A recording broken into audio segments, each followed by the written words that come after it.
Can you hear me when I use the mic? Yeah,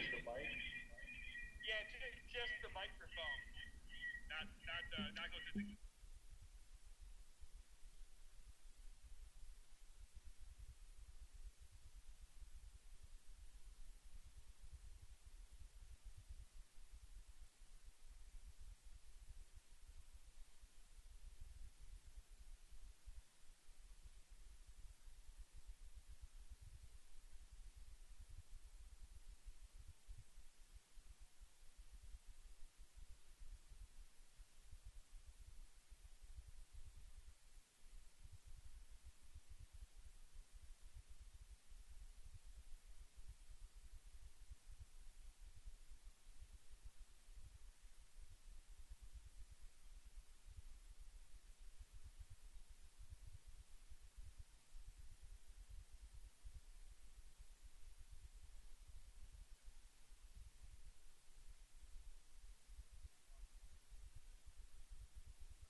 No, that was what I was talking about, Mark. You're right. When I was talking to you. Yeah, I guess I just changed my mind.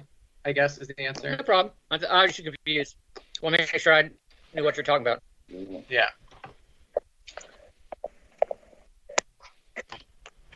Yeah. Yeah, you're right. That's what I said.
Okay, good evening. I would like to call to order the July 27, 2020 Lake Washington School Board meeting. Let the record reflect that all board members are present and participating remotely. All meeting participants will also be joining this meeting remotely in alignment with the current proclamation issued by Governor Inslee. This board meeting will be live streamed and viewable on the district website. If you are unable to live stream this meeting, or if you were unable to live stream it, you can either call in to 425-936-2805 or 425-936-2809, conference ID 471-683. And I believe that that's the same dial-in information and conference ID we've had for each meeting. Regular board meetings will continue to be live. We lost him. And I will now entertain a motion to approve the July 27 agenda. Move approval of the agenda. Second. Second. It's been moved by Director Carlson and seconded by Director Bleasner that we approve the agenda. All those in favor, please signify by voting aye. Aye. Aye. Aye. Aye. All those opposed? Hearing none, the motion carries. The next item on our agenda is public comment. And due to coronavirus, all board meetings are being held remotely. And so there will be no in-person public comment to ensure social distancing. All public comment should be submitted in writing to Diane Jenkins at djenkins@lwsd.org by 3 p.m. on the date of the board meeting. At this time, the board members and I will read a selection of the public comment that we received tonight, as well as we will summarize those items that we're not able to get to tonight. We received, by my count, 22 submissions tonight for public comment. The first public comment that I will read tonight is from, and I apologize if I do not get the name correct, Roni Matakali, an Eastlake High School student. And she wrote to us, I am a student at Eastlake High School. I am emailing today to bring more attention to the issues of racism throughout our district. As a student whose race does not make me feel disrespected or undervalued in my place of education, it is extremely heartbreaking to see Black and other colored communities face these problems daily without interference from the district. This problem of racism within our school is often dismissed because it isn't physically seen, but it is profoundly felt in this environment of ignorance towards racism. In Eastlake High School in particular, without stating individuals' names, there have been many incidents where privileged students have used racially offensive slurs or racially motivated hateful actions. This environment in schools where it has become a normal event to use these hateful words and actions is due to the complacency of our administration in dealing with these issues. I've never felt that I could report these problems to principals because they do not address these actions with clear consequences. Also, students have repeatedly disrespected the Black community are still representing our school through ASB and leadership roles, which endorses the idea that these actions are harmless. Eastlake High School and other schools need to create change now. This includes clearly stating that those actions won't be tolerated with no exceptions and real consequences, creating a space for reporting problems with definite response from the administration, increasing representation of Black students and staff at all district levels, and creating incident reports and publishing how LWSD is taking real action. It is necessary that LWSD takes immediate steps to address and stand up for equal treatment for the colored communities. Thank you for your time. I hope that this statement can bring some insight about the perspectives of these problems from the experiences of a student. More importantly, I hope that serious action is taken after these meetings are held. Thank you for this opportunity to use our voices for positive change. And then Director Sage, would you read the next? Sure. The next public comment is from Abby Hu, also a rising senior attending Eastlake High School. I'm disappointed that LWSD has not addressed the recent events of images and videos of LWSD students being blatantly racist and exuding unacceptable behavior. I'm disappointed that LWSD has failed to address the racism that exists within LWSD among the staff, teachers, and students. As an Asian student, specifically East Asian, It is demoralizing to see staff turn blind eyes to overt racism. Since middle school, I have learned to suppress all my experiences because I cannot trust that an adult, a staff member, will be there for me, to support me, to lift my voice and take action. It hurts to want to take action when you see something that doesn't sit right with you, but cannot because there is no one to tell, no one who will listen and take action. Why can you not help us? Is it because we are students of color? Is it because the aggressor is white and affluent? Are you uncomfortable? Is it because you are scared of backlash of parents? What is stopping you from taking action? I anticipate to see the following questions answered at future meetings. How will LWSD diversify their admins and staff? Expand training material. Is LWSD planning on hiring counselors of various backgrounds? All counselors at Eastlake High School are white. How will LWSD protect? Can someone give me the words for BIPOC? I apologize. I'm not sure exactly which words they stand for. So BIPOC and LGBTQIA plus students. How will LWSD reprimand unacceptable behavior? And no, telling a student, don't say that again, is equivalent to a slap on the wrist. It does nothing. I have attached a document with thoughts and experiences that students have anonymously submitted to me on racism and microaggressions in LWSD. I urge you all to read it in its entirety. Thank you. Thank you, Director Sage. And the board has also received a copy of the letter that was submitted by the student. Director Bleasner, would you read the next public comment? Yes. So the next public comment is from Crystal Visperis, teacher at Eastlake High School. My name is Crystal Visperis, and I'm a 14th year teacher. This is my second year in Lake Washington School District. Thank you for genuinely listening to teachers and community members by reading survey results and public comments in regards to the racist Juanita mascot and announcing that we prioritize the lives of our students and teachers and staff members by starting next year as remote. These two issues are important and we still have more to tackle. First, I implore the school district to make direct action in actively seeking out and hiring more teachers of color and teachers with varied identities in regards to LGBTQ+, different abled bodies, religious affiliations, and experience in teaching brown and black children. I am one of 2 teachers of color in my humanities department, and I have been time and time again not listened to by my white colleagues or not taken seriously. This is demoralizing and hurtful. And if you want to attract and retain good teachers, educators must represent the reality of the world outside of Lake Washington School District. If we boast that our goals are to be anti-racist in our teaching practices, so must our hiring practices. Secondly, my colleagues and I wrote a letter to the school board and Dr. Stavum on June 1st to correct the community statement to include the word Black and proudly proclaim Black Lives Matter. A second communication was sent to Dr. Stavum in urging her to apologize for the grave mistake of not centering Black people's lived experiences and protection of their lives by the violent hands of police. We have not heard follow-up on how this was taken into serious consideration.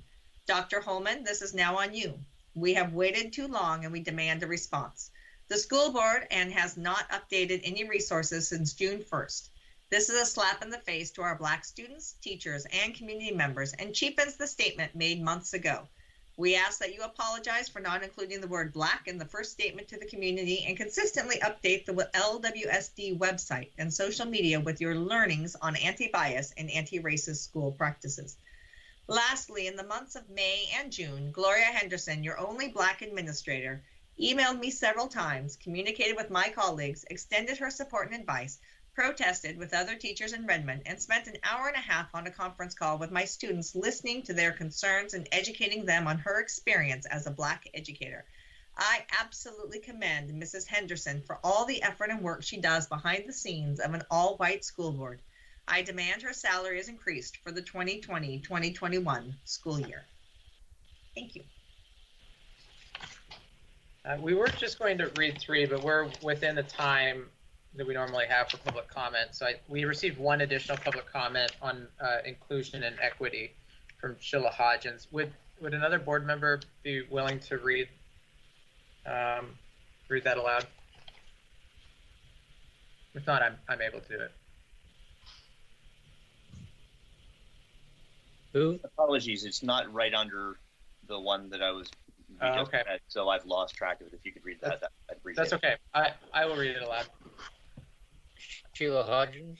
Yes, Mark, you have that? Yes, I do. I've got it right up here. Could you please read I it? get the easy name pronounced. Charlotte Hodgins, and I'm an educator at Eastlake High School. I'm writing to you again in support of the demands made by the LWEA Executive Committee regarding racial equity and policy action to combat and dismantle systemic racial oppression. As one of the top school districts in the state, we have the possibility to truly lead equitably. This means equity is at the forefront of everything we do. If we are to lead with equity, we must center voices consistently denied, specifically Black voices. In the letter my colleagues and I wrote to Dr. Stavum in June, we shared that the decision not to center Black voices in her statement about the protests was heard loud and clear. Following the letter, we've been hoping, for a change, and that Black voices would be centered. This has still not happened. I want to give a direct example of what I mean by leading with equity. When families go to LWSD webpage, they see return to school updates, free meal for kids, community resources, and wellness. In all but one resource box, return to school updates, there is one guiding principle to, quote, proactively address the inequalities and related to race, ability, socioeconomic status, and language that have been exacerbated by the pandemic, end quote. There is no conversation on race. There are no acknowledgments to Black students, families, staff members, and community members. Why does wellness not specifically discuss the current civil rights movement at hand? Where is the support or even acknowledgement of the pain, confusion, anger of our Black students in the wake of these protests, police brutality, and loss of life? If quote unquote emotional wellness is one of the factors, why is it that wellness, quote unquote, blanketed for all students? Why does quote unquote community resources, end quote, come under quote general and have no information about the protests? How families can talk about police brutality, how families can talk about Breonna Taylor, how families can talk about race. This is crucial. This is happening right now. The conversation deserves attention. It deserves visibility. If we are to lead with equity, it has to be in everything we do. It is not meant to be cornered into a few trainings or a statement from the board over a month ago. It should not be discussed consistently because of comments at the board meetings, but led by the district.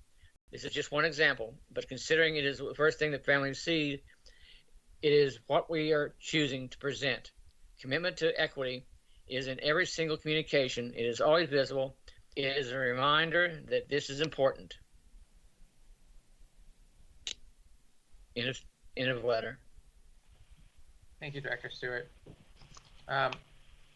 In addition to the comments we just read aloud, the board received 16 submissions from parents, community members, and teachers expressing concern about the district's consideration to resume in-person learning in the fall. Many of those predated the decision to do remote learning in the fall that occurred last week. In addition, we received one public comment from a parent expressing disappointment of the district's decision for having remote learning rather than a hybrid approach that was being considered. And then finally, we received one public comment from a teacher expressing concern about the limitations of the Microsoft Teams platform. I will not read all of those aloud tonight, but the board has received all of them in writing and has reviewed them. And thank you all who took the time to submit public comment to us. The next item on our agenda is the approval of the July 27 consent agenda. I will now entertain a motion to approve the consent agenda. Oh, Director Carlson, I see your hand went up. Is that about this or something else? Actually, Sure. it was about two things. First, I wanted to say a huge thank you to our student Abby, who it's her comment is useful, but what is most useful for me is reading through the collected stories to support that from our students. She had more than 20 examples. It helps us understand, or helps me understand, what she means when she's talking about a culture that is hostile. That is endlessly useful to me. The other thing is I wanted to come clean that I am, Director Sage is not the only one who would not have known off the cuff what BIPOC stands for. The people of color we are familiar with. BIPOC is Black, Indigenous, People of Color. And the best definition I was able to find while she was talking is that it's meant to unite all people of color in the work for liberation while intentionally acknowledging that not all people of color face the same levels of prejudice. So Black, Indigenous, People of Color, and you're not alone. I would have stumbled there myself. I remembered what it was, but I didn't remember that I was Indigenous. Yes. So, my mistake. Difference between meaning and knowing what it stands for. So, thanks. Thank you, Director Carlson. I will concede I also did not know what it stood for, so thank you. So the next item on our agenda tonight is the approval of the July 27 consent agenda, and I will now entertain a motion to approve the consent agenda.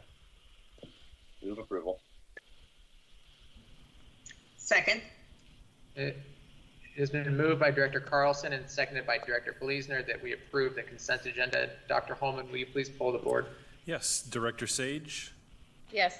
Director Bleasner, Yes. Director Carlson, Yes. Vice President Stewart, Yes. President LaLiberty. Yes. Dr. Holman, will you please summarize the donations? Absolutely. Particularly in these times, given economic conditions, how remarkable is it that we continue to receive donations from our community? Our PTSA has donations totaling nearly $18,000, and from private sources, about $15,000. So we just want to thank our community and private sponsors for for continuing to provide that financial support as we work towards reopening school in the fall.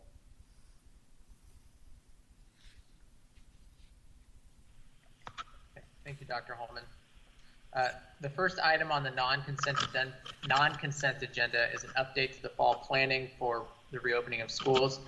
Dr. Holman, would you please provide the board with the update? Yeah, and just one thing before we move forward, I just want to let the board know that we're having a technical difficulty with our call-in feature tonight, and so we tried to remedy that, but we were not able to get our call-in feature to work, and so those that previously called in would have to watch this after the board meeting. So I just wanted to let you know that that was occurring this evening. Okay? Thank you. Yes, and so with that, we do have a presentation of our return to school task force work. As we talked about at our last meeting, we have a number of different topics that we wanted to cover tonight, so let me go ahead and share my screen.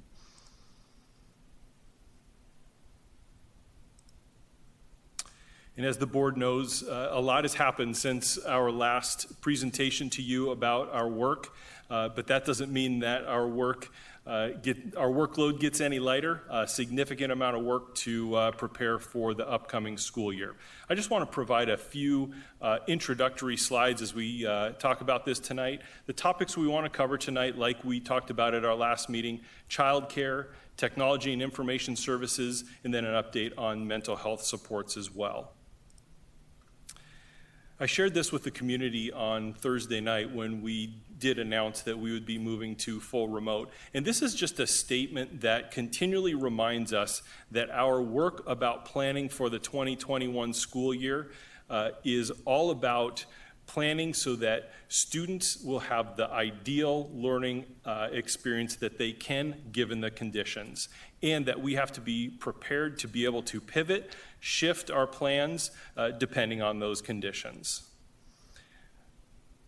Our goal in all of this is to have our students learning from their teachers in-person instruction. And so we have an urgency as an organization to get to that point, and we know that given current health conditions, that is not the reality that we're facing.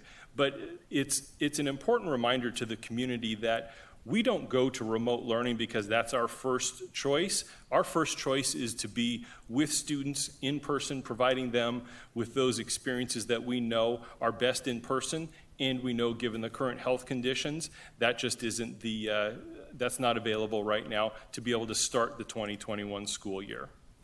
Everything we're doing in our return to task force work is about accomplishing our mission of preparing each and every student to graduate. And that means as we are continuing to develop our remote learning experience for students, it's with this in mind, because we want to make sure that students are continuing to march along that journey towards graduation, whether they're an incoming kindergartner and their first day of kindergarten is going to be remote, or it's the last first day of K-12 school for a student knowing that they're a senior in high school. Regardless of where they are in their journey, it's about preparing them to be able to do that, and also to be prepared for their next steps in life, with our vision of every student being future ready to be able to make decisions about, do they want to go to college, go into the global workplace, and also we want all of our students to continually be prepared for their own personal success.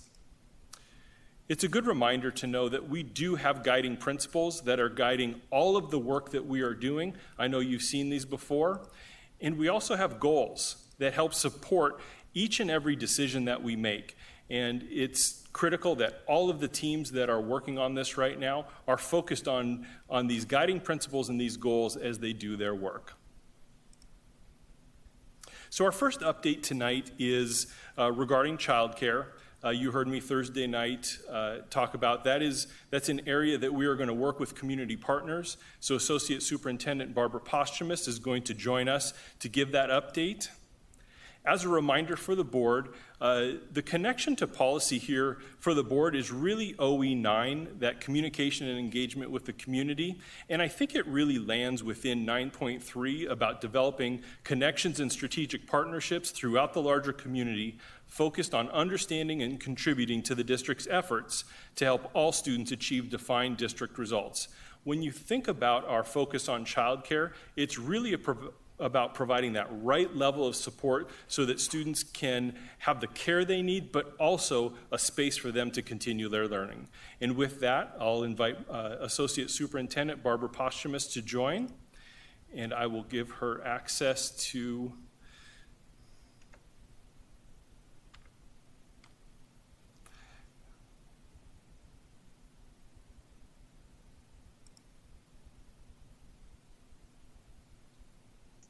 All right, I'm unmuted now. Okay. So I'm just checking to see if the slide is moving, and it's not yet. There it is. There we go. Okay. So I want to share a little bit of information about what we're doing around childcare and planning for fall, but I first want to share kind of what has happened since this spring. When we closed our schools in March, we worked closely with our community partners. We have partnerships with the YMCA and the Boys and Girls Club, and we work closely with them to provide childcare for our essential workers, our healthcare workers, and our first responders. And we did a survey as we were planning, and we had over families expressing the need for care for over 300 students at the time. Ultimately, I wanted to share that, and care was provided at the YMCA. They provided care at their locations in Bellevue and Sammamish, and the Boys and Girls Club provided care at their locations in Kirkland and Sammamish. Overall, they served 37 students from our district at their locations during the March through June timeframe.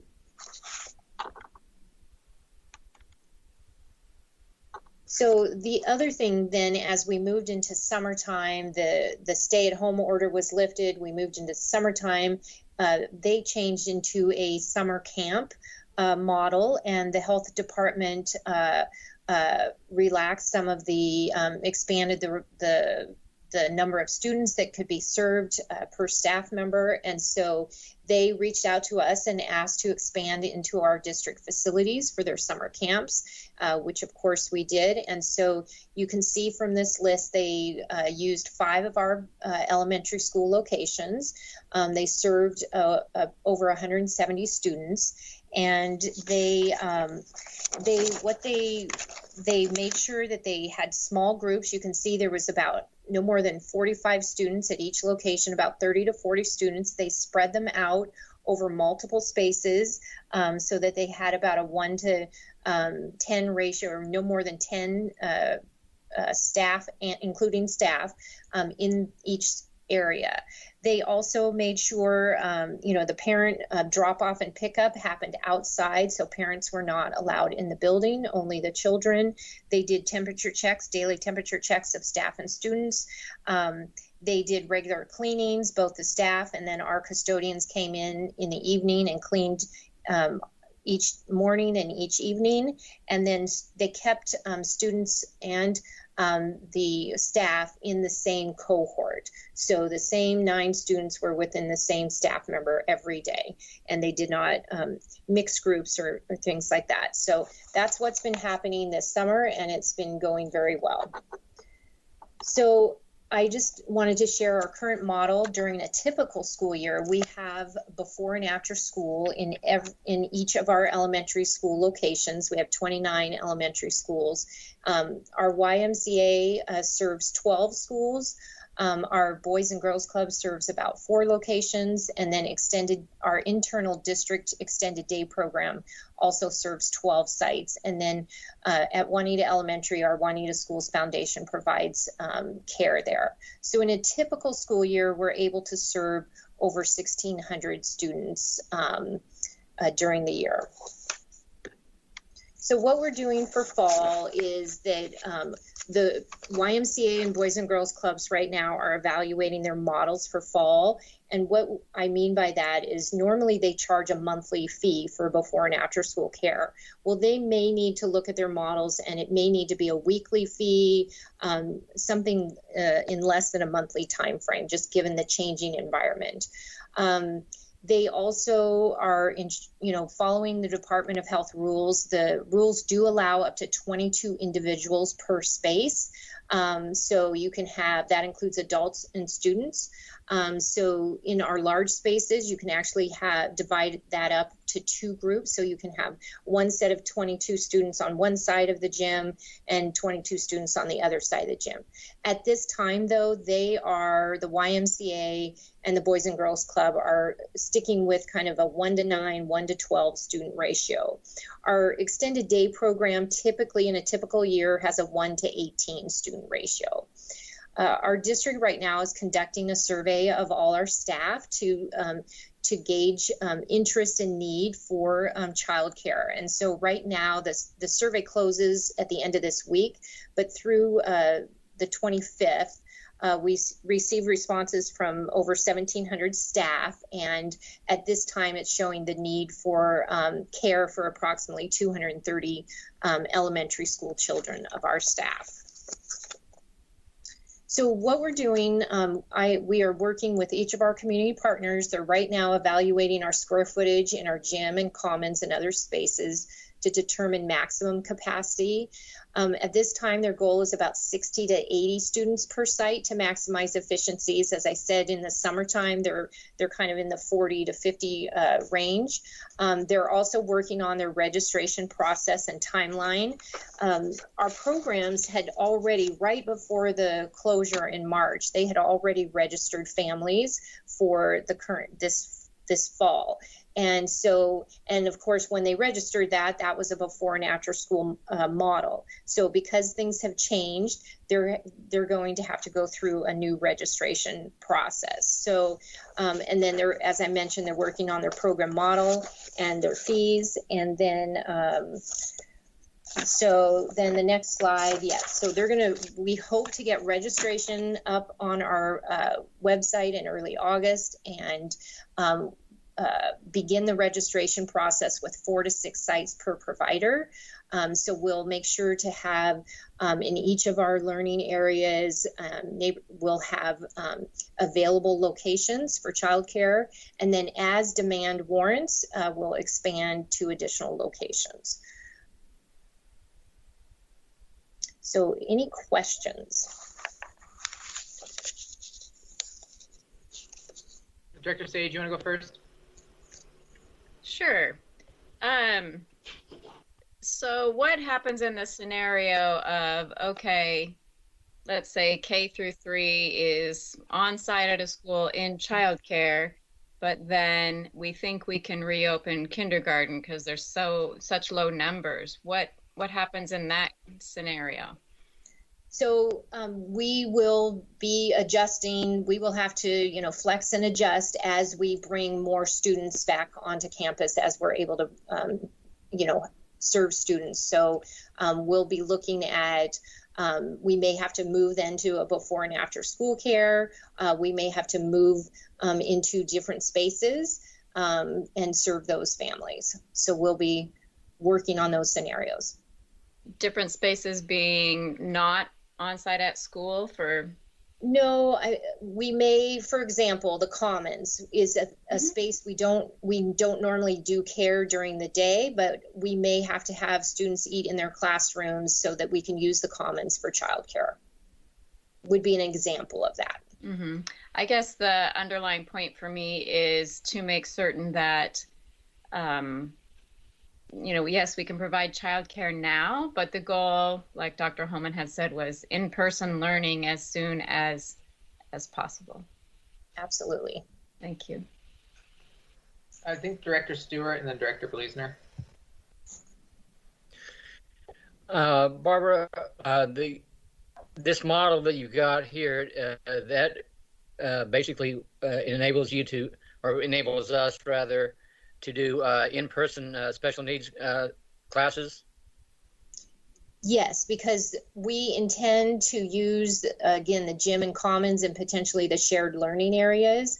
And so we, at this time, would not be, going into classrooms, or if we did go into classrooms, it would be a limited number of classrooms, and we would not need the same classrooms that the special needs population would be using. Okay, but Mike, I'm sorry, I wasn't clear, but the parents of the special needs kids should know that they'll be starting in building education for the fall? Shannon Hitch is working on that, and so I can't speak to special education services right now. Sorry, I just wasn't clear if what you're talking about was a combination of it. So thank you, Barbara. Okay.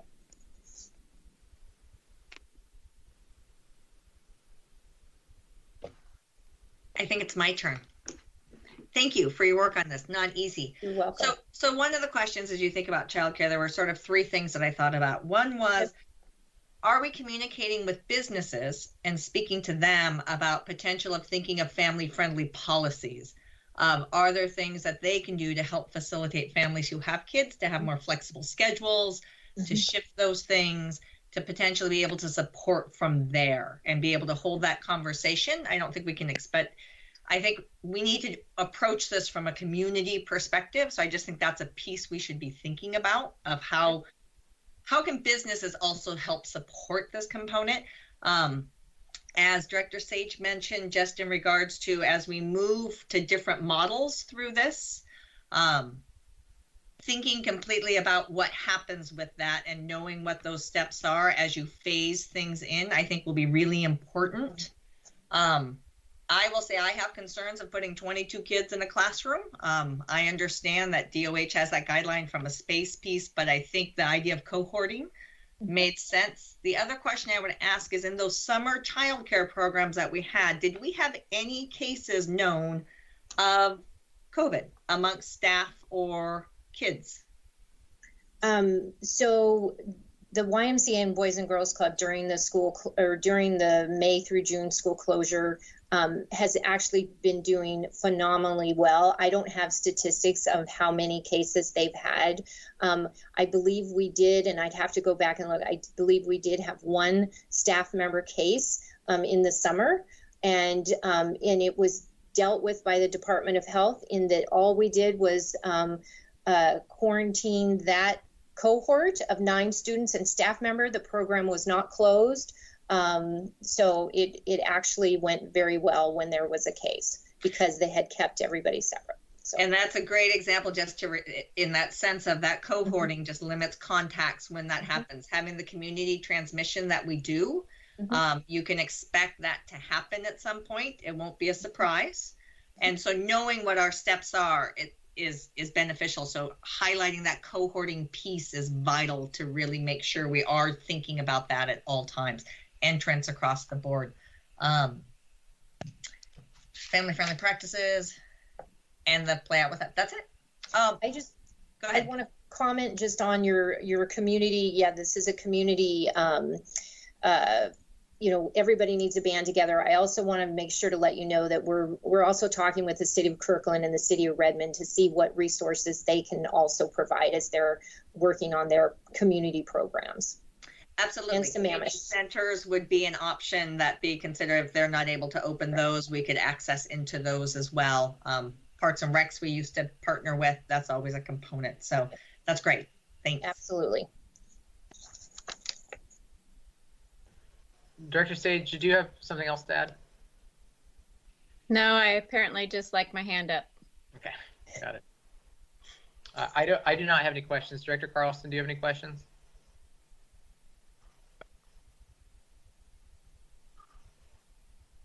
Okay, hearing none. It looks like Mark may have a question. Oh, sorry. Director Stewart. No problem. To echo what Sherry was saying, that working with our especially our large corporate neighbors, if you will, within our communities, I think I brought that up in a comment about, if not the last meeting in June, the first July meeting, the idea that we try and work together with those large organizations to have them modify, if at all possible, or look to see where we can help and they can help in the placement of students, or to have more friendly work at home models. I know that some of the folks like Google put all their employees at home for the rest of the year. But anyway, if there's, if we just reach out to those corporations to say, look, we want to make your work as easy as possible for your employees, and we want to make our students as safe and as healthy as we can by virtue of how to provide an education that will be conducive for your employees. I just think if we have an organized outreach, I think that'd be great. Thank you. I have just one other question, if I could. Sorry, Dr. Lillibert, I didn't give you the opportunity to call on me. That's fine. In regards to I put your hand down accidentally. Okay. So. In regards to cost for the child care,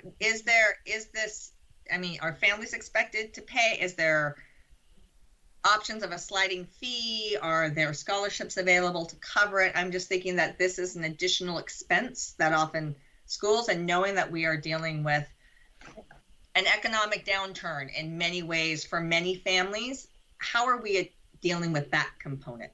Yeah, so the YMCA and the Boys and Girls Club, and we do have they have varying fees, and again they're working on their program model, so they haven't come out yet with what the model is and what the fee structure is. And both the Y and the Boys and Girls Club have applications for if you need financial assistance.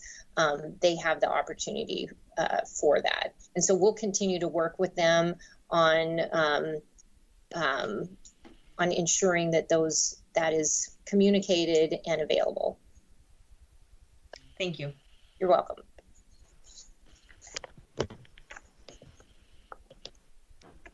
Any other questions from any board members? All of my questions have been covered. Dr. Holman, is there anything else on the return to school update? Yes, there is. We have two more pieces of our update this evening. And our next presentation is our Technology and Information Services update. And tonight you will hear from three of our directors. Our Director of Technology Integration, Mindy Mallon, our Director of Data Research and Accountability, Tim Krieger, and 7 days in the district, you will meet our new Director of Technology Operations, Forrest Baker, is here to talk tonight about some of our devices and hotspot work that we are doing. And so with that, I just want to remind the board that this too ties to board policy within OE 13, about 13.2, providing a comprehensive and functional technology infrastructure that addresses needs of all staff, students, and community. I can't stress enough the importance of our technology team as we move to a remote model, knowing that all 30,000 plus students and 4,000 plus staff really are all interconnected by our infrastructure. But it's also 13.3, providing easily accessible, relevant, and current data to appropriate users to direct school and instructional improvement planning. And Director Krieger will talk a little bit about that. And first with us is Director Mallon, and we'll talk to you about technology integration. Hi, everyone. Nice to see you again. So one of the primary challenges expressed by internal and external stakeholders last spring was the use of multiple platforms and the challenges that created. So in order for us to ensure that we can deliver quality instruction as we move into this period of remote learning, we are going to one single student learning management system, which will be Classroom Teams. Hang on, John, I'm going to see if I can get control here.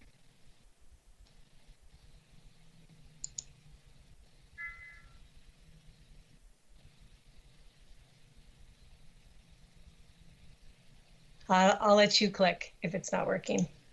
Do I need to give control back to you? Oh, here we go. So our whole purpose is to make sure that we can have a platform that we can provide quality, consistent instruction with clear expectations and accountability for assignments, assessments. So that's why we're making this shift. And in order to make that shift, we needed to make some adjustments to support the transition. So one was the adjustment in our calendar, and the other was the adjusted time in August to secure time for teachers to participate in classroom team trainings. We are very fortunate to have a collaborative and strong relationship with the LWEA, and it was a result of those negotiations that we entered into a letter of understanding that modifies our school calendar. And so I want to share with you just what that calendar looks like. So, and I think you've seen this, but the last day of school will be June 16th, and this is one day earlier than previously planned. And the May 28th leap day will become a student day, and all staff will report to work that day instead of June 17th. All our LWEA members will work the leap hours previously designated for May during the August 2020 training hours, and members will end their workday on 3 designated Wednesday leap days during the year, which are still to be determined. So what this does is it provides a balance of hours for us in terms of the time that teachers are working. And what this does is it gives us a set of time that teachers will then engage in professional learning in August. So we adjusted our August calendar. John, I'm not getting it to move. I don't know if you can still. Okay, so we adjusted our LEAP calendar. So there will be 4 hours of required classroom teams training, and those will be completed between a span of period of time. So our LEAP generally does not start until the end of August. So now teachers will have some time starting on the 10th, between the 10th and the 21st, to complete these trainings. It'll be done asynchronously. We've also moved some of our required trainings. These are our annual mandatory trainings, and so there will be 5.5 hours that they will be spent doing some of our mandatory trainings. These used to be done in person, and now these will also be done asynchronously, and these will be recorded inside Cornerstone. We also have 2 additional hours that will be focused on remote teaching and learning. And really the idea is learning more about what does remote teaching look like and include, and then how does that apply to the setup of our teams, classrooms for our teachers. So if we ask the question, what does Classroom Teams instructional platform provide for us? John, if you don't mind going back, there's something funky here in this one. Yeah. So are we both controlling? Yes, click there. Here we go. So it supports quality instructional delivery for in-person, hybrid, and remote models. And this will be really important for us as we move into the 2020 school year, as we could move in and out of these models. It allows for both synchronous and asynchronous learning. It has that video lesson and communication option. There's embedded collaboration, engagement, and assessment features for our students and our teachers. There's an ease of storage of access to resources. And then one of the most important features is that embedded accessibility tools, so that students who require a different language, students who require a different font, students who require the text to be read out loud have that right within the platform, and they're not going outside that to get the support to do that. It also allows for a streamlining of digital applications. So we have worked very closely with Microsoft to integrate some of our core instructional technologies. So now our Smart Learning Suite, which is another resource that we use to develop lessons, is embedded right within the WeSpace. That just happened this August. All of our Office 365 applications are embedded, so Forms, OneNote, the Class Notebook, Discovery Education is another one of our third-party tools. All of these are embedded so that everyone is working within one space, which just makes it much easier. It creates that ease of access for the different resources, and then also a consistent experience, which is really important for really all of our stakeholders.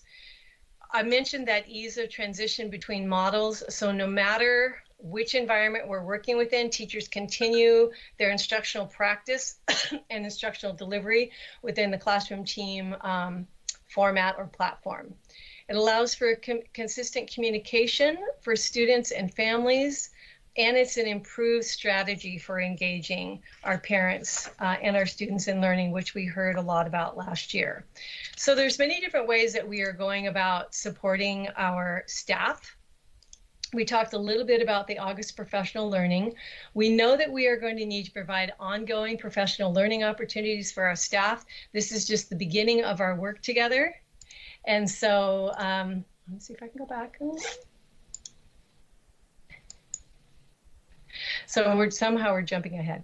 But anyway, let's go back to our support for staff. So our support for staff, we will be providing webinars specific to different group types. So we're thinking about our classroom teachers, we're thinking about our substitutes who'll be coming in to support teachers when teachers need to be out ill for some reason. We are thinking about how do we support our instructional staff. And in order for this to all work smoothly, every one of those groups will need to have a very solid understanding of how Classroom Team works, so that they can ease in and out of it and provide access to those people who need to be supporting to keep that learning moving forward. We will also continue with our technology integration facilitator program. So remember, those are our facilitators who work at the building level to support and provide additional training for teachers. And so we'll be building up the skills in our facilitators, who will then be delivering instruction to small groups, large groups within the structure of the LEAP time for the buildings.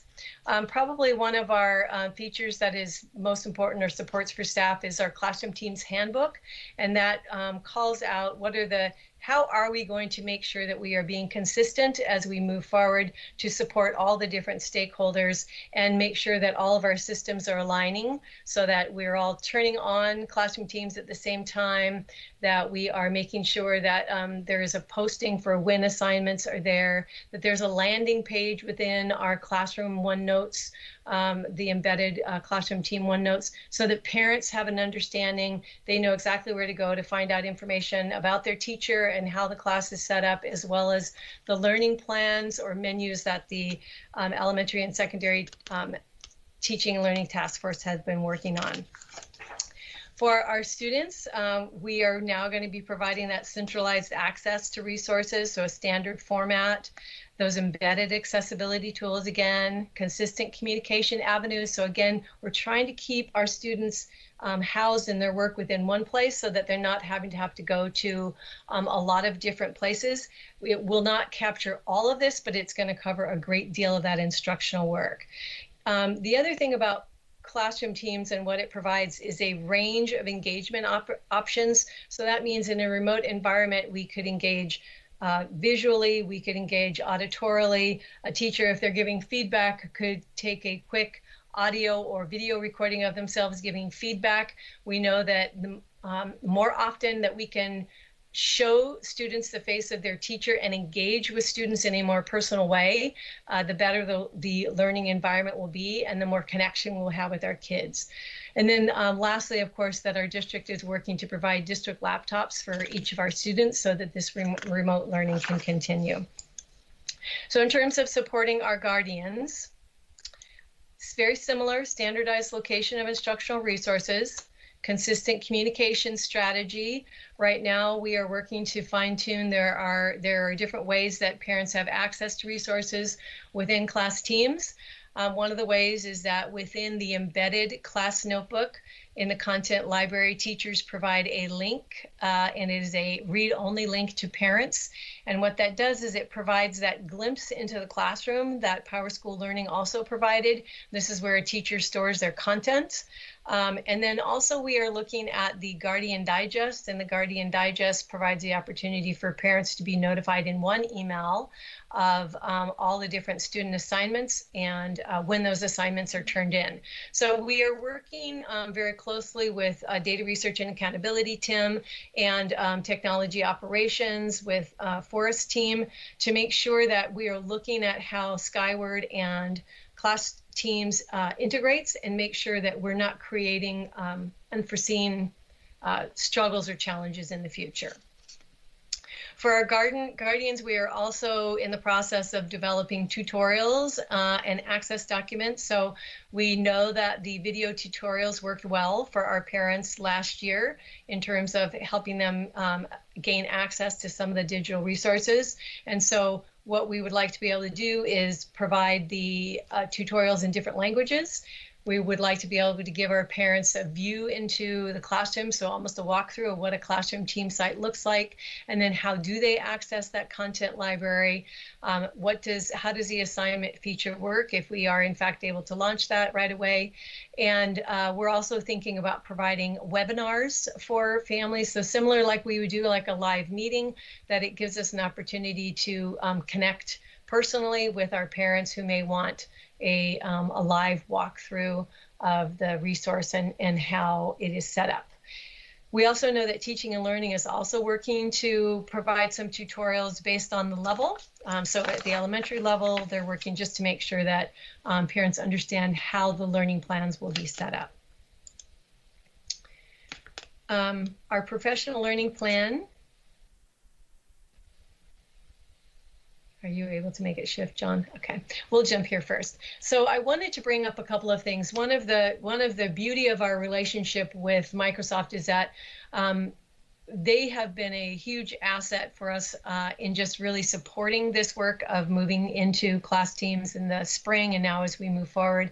And so we are in a group called the TAP group, which basically gives us access to all the changes as they come up. So we're not waiting on those. And so we know those changes when they're coming up, and we have the ability to get in and practice and utilize those far earlier than some of our other colleagues. And so some of the things we know that are coming up is in the past with the meeting attendance features, and this is something that we're also working with Tim on, is that the teacher could get a list of who attended a meeting, but if they left the meeting, they would no longer have access to that data. And so coming out in July, which is coming upon us very soon, the information will stay so that the teacher then could print out, and it would also show when were students coming in and out of the class session. We have gone to large gallery view for staff, and we're hoping that we can also do that for students. What that does is puts all the students of the class inside seats, and so it takes out all the background visuals or siblings who may be popping in, which just makes it easier to manage. And then probably one of our most important features that we're looking towards is the virtual breakout rooms. And those are anticipated for the end of the third quarter, which will be September, end of September. And we know that this is a critical feature in the remote learning environment, so that will require some training for teachers as we move forward. And so we will wait for that rather than have a workaround, because we know that there can be challenges in terms of student privacy when we don't follow the really specific guidelines that are set up within each of these features. And then the last slide is just around professional learning, and basically just to let you know that we are thinking about professional learning for all the different groups, for our teachers, as we mentioned, for how we're going to support our administrators. We've got the Guardian training that we talked about, and then all our different instructional groups that support teaching and learning during the school day. And that was all I had for you tonight.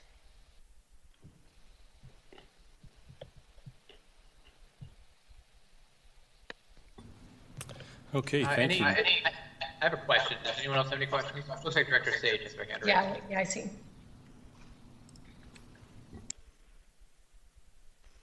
I guess I'll go first. What is a virtual breakout room, and how is it used by teachers? So what a virtual breakout room would do is it would allow a teacher to divide students into groups in a virtual environment.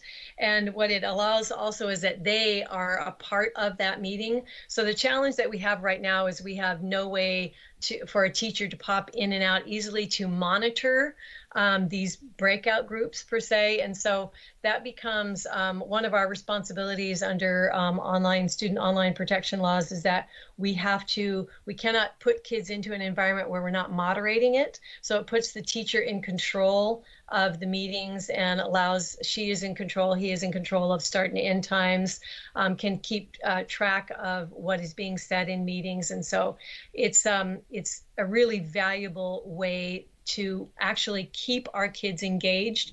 We were really thinking this was going to be critical when we were looking at a hybrid model, because we were looking at different ways we could engage kids at home as well as kids in school, so that we were keeping a connection. And so this is one of the ways that we can do this. So it's that whole social piece and collaborative piece that we want to make sure that we're including within our instruction. So Director Sage, did you have a question? Well, a compliment, first of all. You know how when you're involved and working in one school district, you keep hearing how everything's better at a different school district, so why don't you do that? Does that ever happen to you? Oh, yeah. So what you just described is like everything some other school district did all bundled into one, and we're rolling it all out. And so I'm super excited to see all these different aspects of remote learning, especially the virtual breakout. Yeah. I've actually been participating in a group that does those virtual breakouts. Extremely helpful when you have a prompt, you break out into, say, 5 people, you hash through it and what it relates to your particular area of work, you come back, you're able to share it as a whole. Yeah. It's a phenomenal tool to keep everybody engaged on a Zoom call, basically. And I'm very excited to see all of these options. Yes, we are too. Thank you. Was there another question? Yes, my hand is up. This is Siri. Hi, Siri. Hi.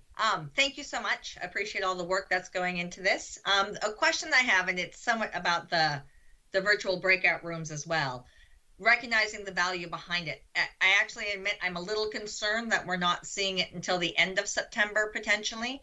And I don't know if there's capacity to move that or to push it forward. That is such a key thing in that remote environment to be able to do that. So I guess I would highly see, if there's any way to push it forward earlier, it would be a key thing for people to be able to have. Yes, and I want to be really clear. If we had it today, we would be having it out there. So this is really Microsoft's end not our end to having that feature available. And I will definitely reinforce that this is believed to be an extremely important feature by our board, and as much as possible, that we need to have it out there as soon as possible. And we do connect with them regularly. That's great. And say it's not just for the board, it would be for our community and our children and our students and our families to have a positive learning environment, which would benefit them greatly. Absolutely. In their home turf. So the other question that I would ask is there a possibility for us to see Microsoft Classroom Teams and to somewhat see how it plays out? So I hear a lot, I'm on Teams a lot through a lot of different places, and you speak of Classroom Teams, which appears different to me. And so I do think I would love to have just an opportunity to see it in action to better understand it. I don't know if any other board members would be interested, but. Yeah, we'd be happy to do that. Yeah, just to walk through. I think one of the challenges that we have right now is that we do have some summer school classes, and really it's because we have not had this in play before. We don't have what's a typical classroom really look like. But we can definitely get some exemplars from some of our NCE cohorts we've been working with. So if I'm understanding, is Microsoft basically creating a learning management system in general for lots of people to use, or is this specific that we're working with them in order to create? So within Teams, there are different types of teams that you can create.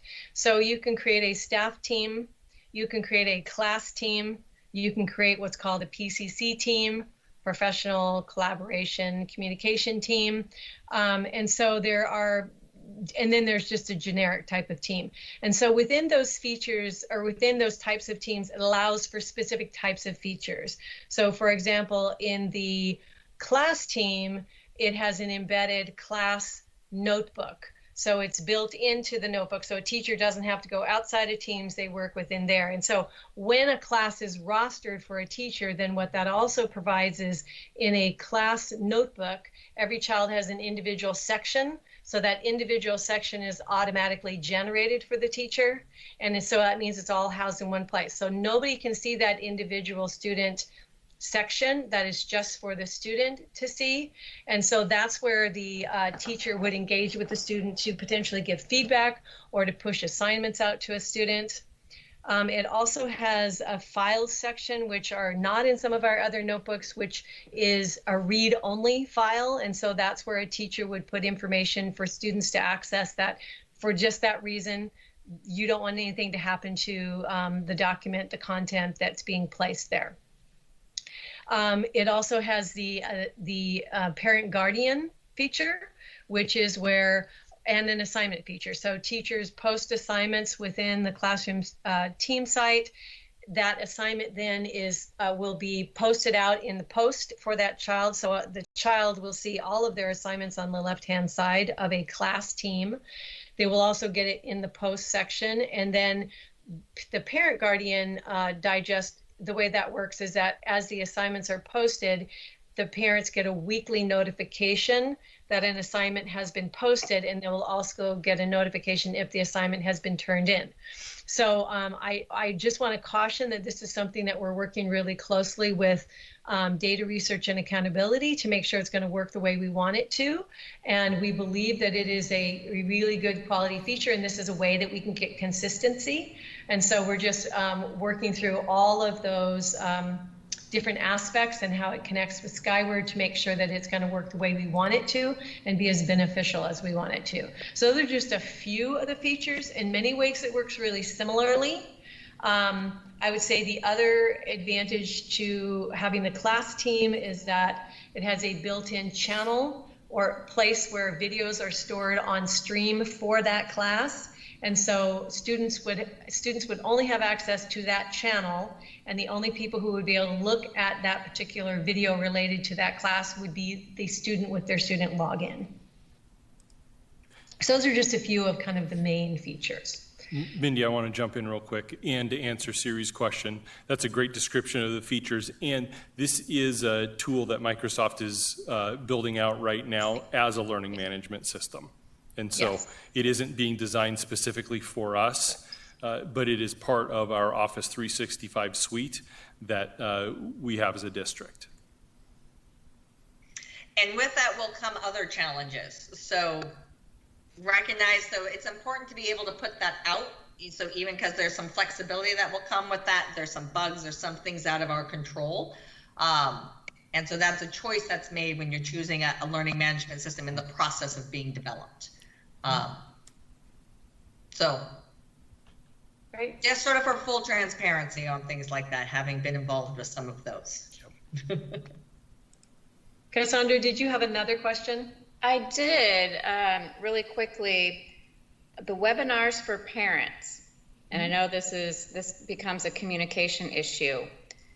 Making sure that, we try and reach parents in different languages and different life circumstances in many ways so that they know where to go to get access to those webinars.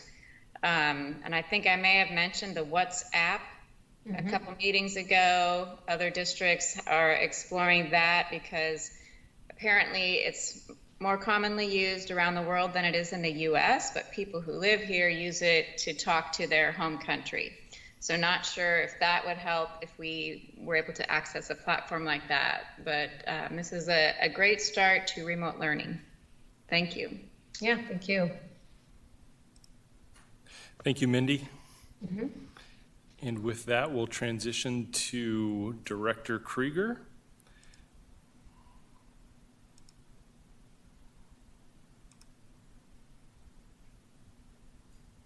And Tim, you have run of the show, so it's all yours. Perfect, thanks.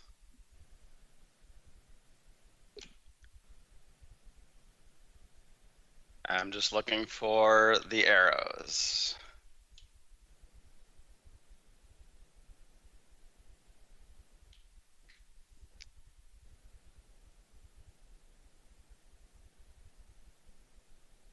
There we go. Oh, it's just super delayed.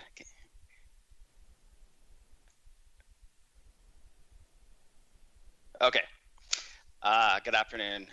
I wanted to share some of the priorities and focus that the Data Research and Accountability Department is working on right now.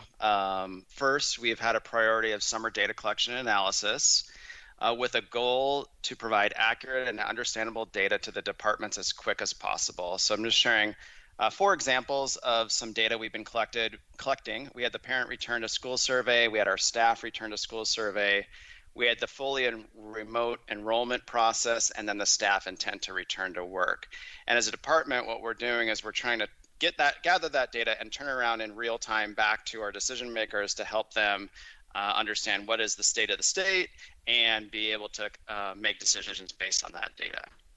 Another thing that we're working on right now is, I'm going to call it the Skyward rebuilds, and it doesn't mean that we're rebuilding the actual software. It's just we're trying to figure out is how do we adjust the settings within our student and employee information system to meet the needs of a rapidly changing environment. Some examples of what we're doing, we did build out the framework for a fully remote and hybrid program that would allow us to basically pull students out temporarily to a fully remote program while leaving them in their neighborhood school and keeping the master schedule intact. We have to shelve that obviously right now, but we now have all of that ready to go if needed. We're really using the system in new ways to support online processes. So for example, this past June, we collected all teacher contracts electronically through Skyward. In the past, we had all 2,000 plus teachers submit contracts by paper, 2 copies to HR, and then somebody had to go through those and mark them, and we were able to actually accomplish that all remotely, electronically, and we could run reports, and it saved hundreds of hours of time. So one of the benefits of this is that we're actually having to be smarter about some of the work that our systems do, some of the work that our system does.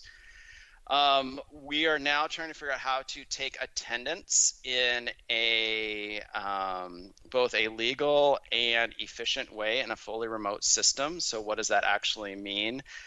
We need to build new rules. So for example, if a student comes into a Teams meeting and they stay only partway through, how do we mark that on the attendance side? Is that a tardy? Is that an absence? So we're working through all those with some other groups to figure out the policy behind it and the technology behind it. We do have to make some adjustments to the gradebook for a remote environment. And while we do all these things, we need to ensure that we don't have unintended consequences for all the other systems. So Skyward basically has tentacles in everything. And if we change something like a course code or we modify the master schedule to sort of fit one need, it can have implications across the system. So we're trying to make sure that we don't do anything disastrous.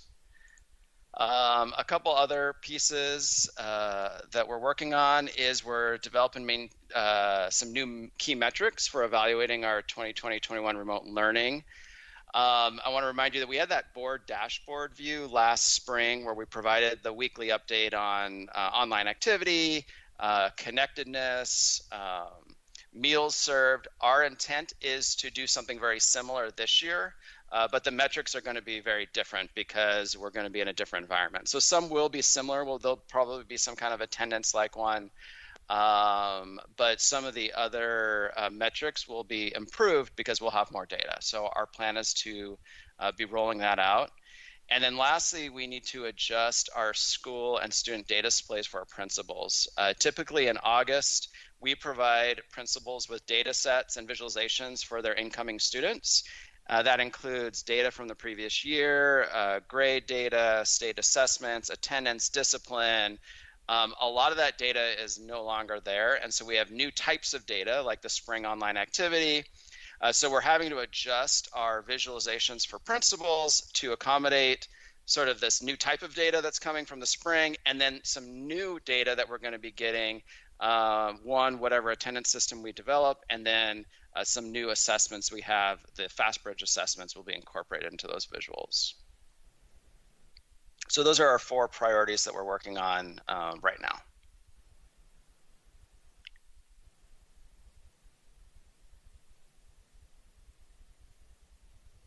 So I can take any questions or... Looks like Director Sage has her hand raised. Hi, Tim. Thank you for that. Just wanted to double check your definition of adjusting gradebook. That does that mean because spring quarter we had such a different grading system, or does that relate to something else? No. Okay, so 2 things. One, we will be moving more towards a grading system that looks similar to the past. What I mean by adjusting the gradebook is how do we, one, when assignments are made in teams, how does that roll over, or how do the 2 systems talk, or can we get them to talk? And 2, particularly in elementary, depending on how the elementary schedule looks, we may adjust like some of the reporting strands, specifically like in like some of the social studies or science, some things that might be reported first semester or second semester, or how we report them might be adjusted. Okay, thanks. Appreciate it.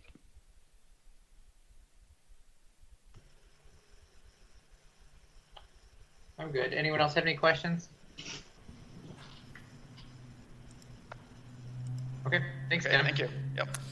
Okay, and with that, we have our third presenter. I just want to introduce everyone.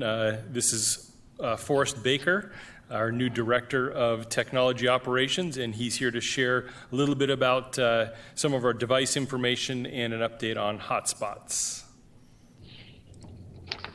Thank you very much. And there we go. Thank you. So good evening. My name is Forrest Baker, and it's a pleasure to be here as the new Director of Technology Operations. So really just a brief update on a couple of items to our technology plan for going fully remote this coming school year. So we currently have an established one-to-one student-to-device technology standard within our middle and high schools to support teaching and learning, but not for our elementary schools. So I'd like to first provide an update for our K-5 student one-to-one devices. So the goal is to ensure that every student has a device for remote education.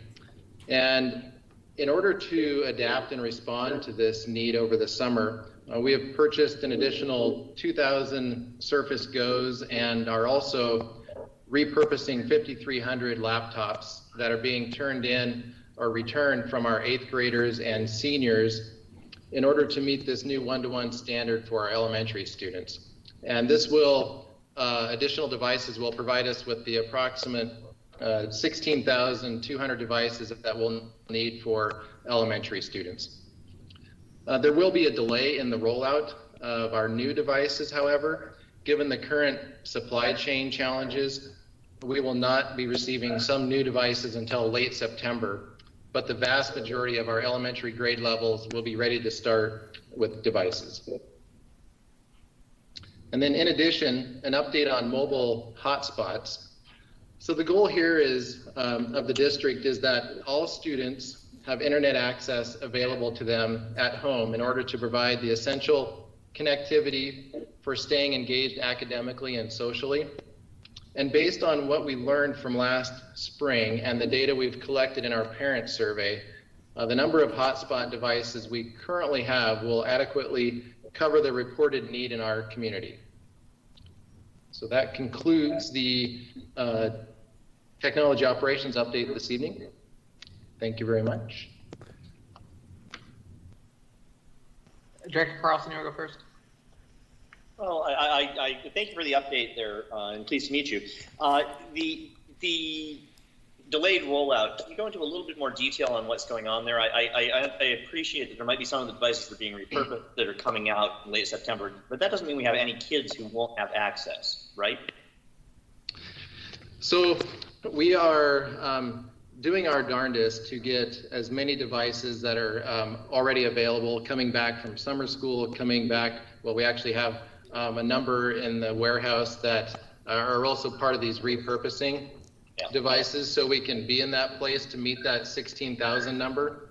And that is in part due because we could not get a commitment on that, the Microsoft delivery for those Surface Go's any sooner than September 16th is what they would put into writing as the earliest. And typically they deliver before then, but that's what we have in writing. And so we wanted to have a backup plan. I think the other piece to this one is knowing that we may offer devices to families, but there's going to be many, many families that choose to use their own devices at their house versus taking using one of the district provided laptops. And so okay, that's a good point too, because really our numbers include what we have on hand for repairs and replacements, and just knowing that we don't have 100% of our students checking those out. Right. Okay. Thanks. I think Director Sage and Director Bleasner. Just a quick question. Is there more demand for hotspots now than there was in the spring? Well, I don't believe so. And we actually saw a lot of our hotspots getting checked out in the spring, from what I understand, and there really wasn't a use for it or a need for it. It was kind of a backup plan, and so we had a lot of them coming back just because they weren't getting used. And so now we have the same number moving forward, and we're basing really our projection based on the survey data feedback, and it's really coming in at about I think it was 1.2% of our families saying that they need internet connectivity. Okay. And hopefully we'll follow up with kids via communication channels to ensure that those who had the most trouble accessing will be able to access. Thanks. Thank you. Dr. Bleasner. Welcome. Glad to have you on board. Thank you. And so then also with that, just in regards to a potential delayed rollout, I mean, I'll be clear, if we're doing fully remote learning, I am hard pressed to not have every student have access to a computer on the first day that school starts. So what needs to happen there to make it happen, I don't know, but I do think that is a priority we have to push for. because I don't know what a child does if they have 2 weeks without a computer in a fully remote environment. So I guess that's my concern of that. So I see that as a very top priority to figure out if there's backup, if there's anything we can do to cover it for a period of time. I'm sort of not willing to leave it to fate, I guess, but I would be cautious doing that. Yeah, and as you know, well, Sally Askman wasn't able to be here tonight. She has been in direct connection and communication with them multiple times per week regarding this issue. And so she's providing that urgency for them as well. Part of what Microsoft is also doing is imaging the machines for us. So the moment we get the machine, it is ready to go on our network. And so the turnaround time, once we get it in hand, is also quicker than a typical delivery where we would have to receive the device, image it ourselves, and then turn it around. But we completely agree with your urgency, and that's why we're continuing to engage. So I just like keep us informed, just so, you know, what's the backup plan if they don't come through?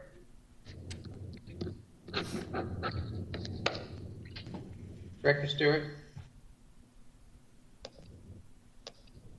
Just want to say again, welcome also, Forrest.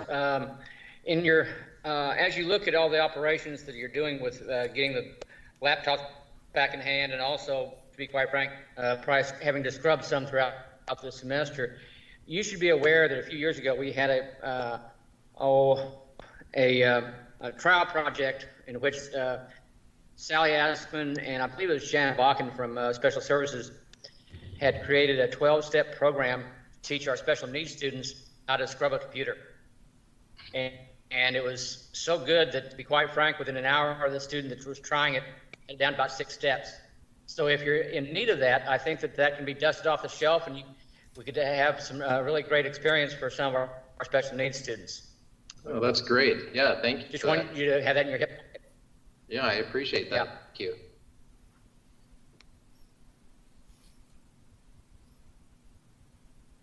Sorry. I have a question, or a clarifying question I have. I just wasn't following. So if we do not receive these computers from Microsoft before the start of the academic year, do we have other computers? I mean, is there risk that we will not be able to provide every student who needs one a machine? I do not think so. We have we've been very resourceful with keeping what would normally be surplus this year in stock, so we could use those. And we also have some other they're related to other programs, but we have spares at each one of our schools that will cover the difference as well. So I think we're in a good place. Okay, good. That makes me feel more comfortable.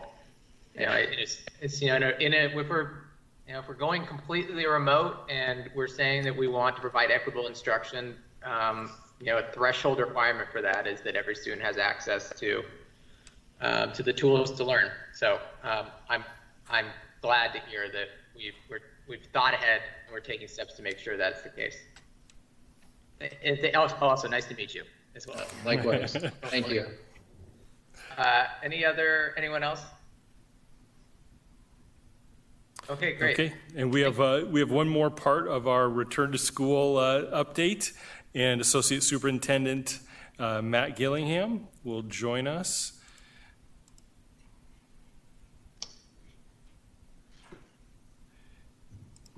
Okay, and so let me just remind the board, this does tie to operational expectation 10. 10.1 is maintain a collaborative school culture that ensures high expectations and success for all children in all classrooms through equitable and aligned systems and supports. So when we think about the mental health supports and that system that is there to provide and support our students, whether they're remote or in person, we are continuing to work on that, as the board knows, and Matt will provide an update in that regard.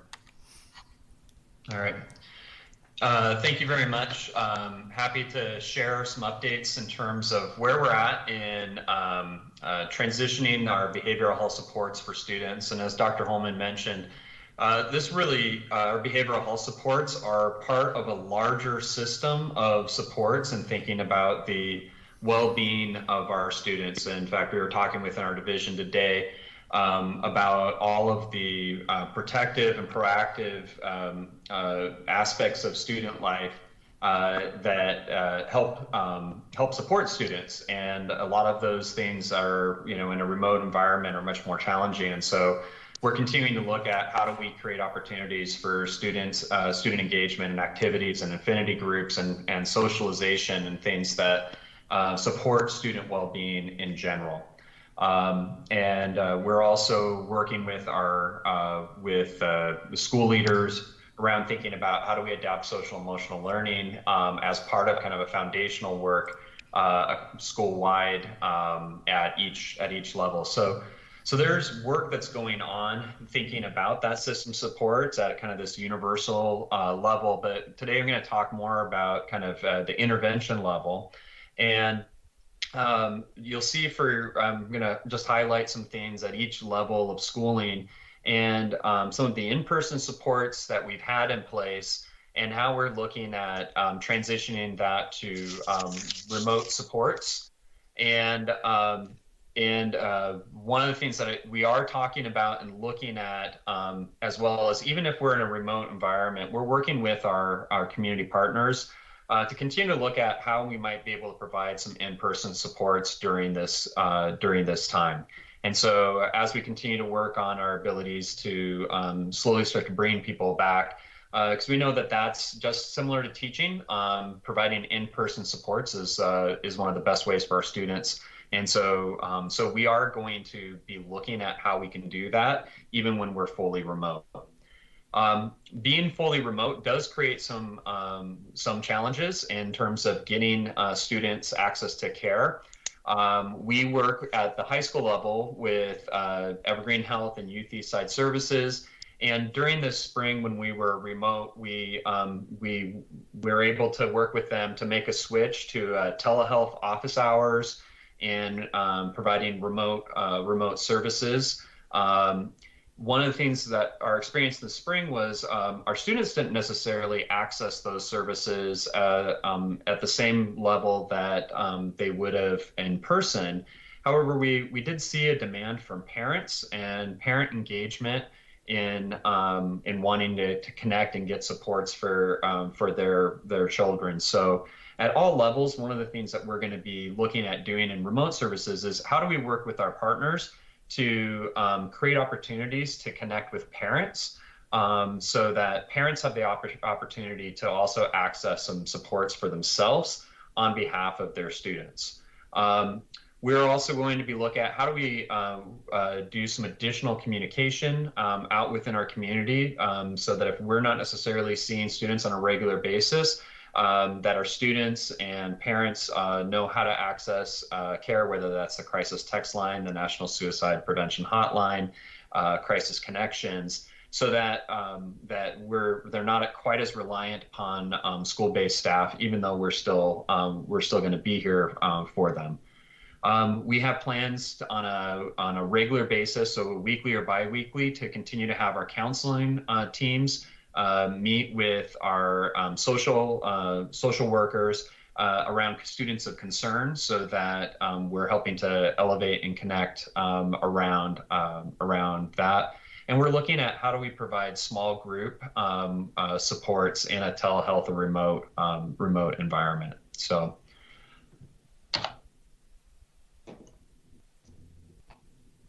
At the middle level, this is going to look very similar. So you can see we have a similar kind of level of in-person services. At the middle level, Youth Eastside Services provides the supports for our middle school students. And so we're working with them in terms of what the remote offerings will look like. We also had a really nice partnership in the spring with the Lake Washington Schools Foundation Balance of Mind group around parent webinars, and that's something that we're wanting to continue to partner and support as we move forward. At the elementary level, we have historically as a district put most of our intervention supports and services at the secondary level, partly because the level of acuity at the secondary level is higher, and some of the consequences are a little bit more immediate and severe with our older students. And so having that crisis response at the secondary level made sense. Also, our students are consolidated in fewer schools, so our ability to kind of scale up services at the secondary made sense. At the elementary, one of our challenges has been around providing behavioral health supports. We have more than 30 elementary schools. Our students also aren't of an age where they can provide consent to their own service or their own care, whereas at the secondary level, students are able to do that. So we've had some in-person supports, primarily through kind of referral to agencies. And with the additional resources that we're allocating towards behavioral health supports this year, we're looking at really investing them at the elementary level. We're currently in the process of requesting, excuse me just a second.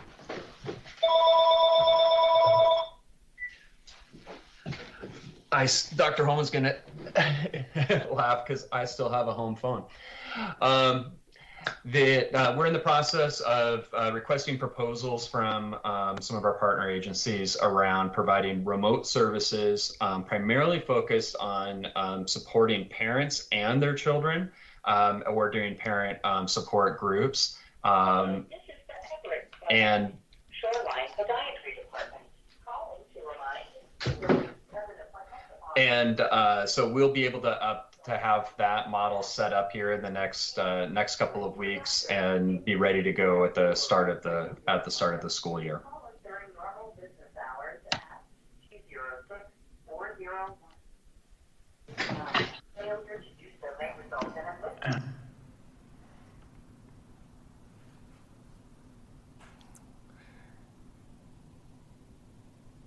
Do any of the board members have questions for Matt regarding our mental health supports and some of the work going on at each of the levels?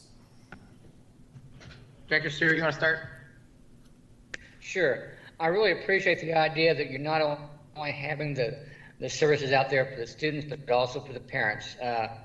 Some of the negative voices on the idea of going remote for virtually all students has been on the issue of mental health at home for the students, for the parents, the idea of increased number of suicides, increased number of abuse cases, so forth.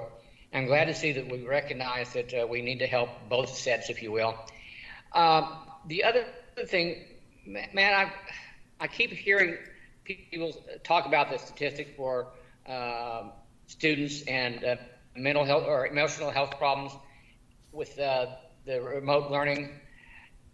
Have you seen any statistics at all that really corroborate what people are asserting, that these students are more vulnerable now, they're having more serious emotional problems? Are you just hearing the same assertions? I'm just hearing assertions. I'm not seeing stats. But if you have some, I'd love to hear them. Yeah. Not necessarily now, but No, Director Stewart, no, I haven't seen anything that has come out that's kind of from a research perspective on that. We're certainly hearing anecdotally a lot of the same things that the board is hearing, and I think there's a certain sense of logic to it, right? We're social beings, and our students at each stage of their development, the social aspect is such an important part of that development. And so we do lose something when we're not able to be together, and then we think about a lot of the activities that bring joy or balance or where students find meaning, and some of those things are harder to engage with. So, I think, some of the protective factors that are in place are not in place in the same way. So we are looking at how do we do a better job of trying to recreate some of those protective factors and to try to help balance that out. I think the other thing too is thinking about our staff. So with us moving to some synchronous instruction, so that our staff, will be able to see students on a regular basis, that should also help where we're having those regular connections. And that's going to be something that we'll have to be continuing to monitor and adjust throughout this time period, and just to also what the conditions are in our community. Matt, one last question. With the idea of trying to have things as connected as possible, are we started exploring the ability for using Teams for the clubs, whether it's the Interact clubs or the Key clubs, that sort of thing, to be able to meet electronically? Yeah, so John Applegate, he's our Director of Athletics and Activities, and he's been working a lot with our activity coordinators to look at how do we continue to have the kind of the student life experiences, even if that's remotely. We also have Gloria Henderson, our Director of Equity, Opportunity, Inclusion, has been running a lot of student groups, affinity groups, that we've been doing remotely over the summer. And so looking at doing that, and then I think also is that as we have a gradual return to being physically in place, that we may be able to return, in some small group activities as well. And so that'll be something that we'll be looking at, because that's an important part of growing up and being a student as well. Sure. Just in case you need some test models, if you will, I know that the Redmond Kiwanis and the Sammamish Rotarians would love to help you out if you need to try and take it out for a test run. All right, thank you. Okay.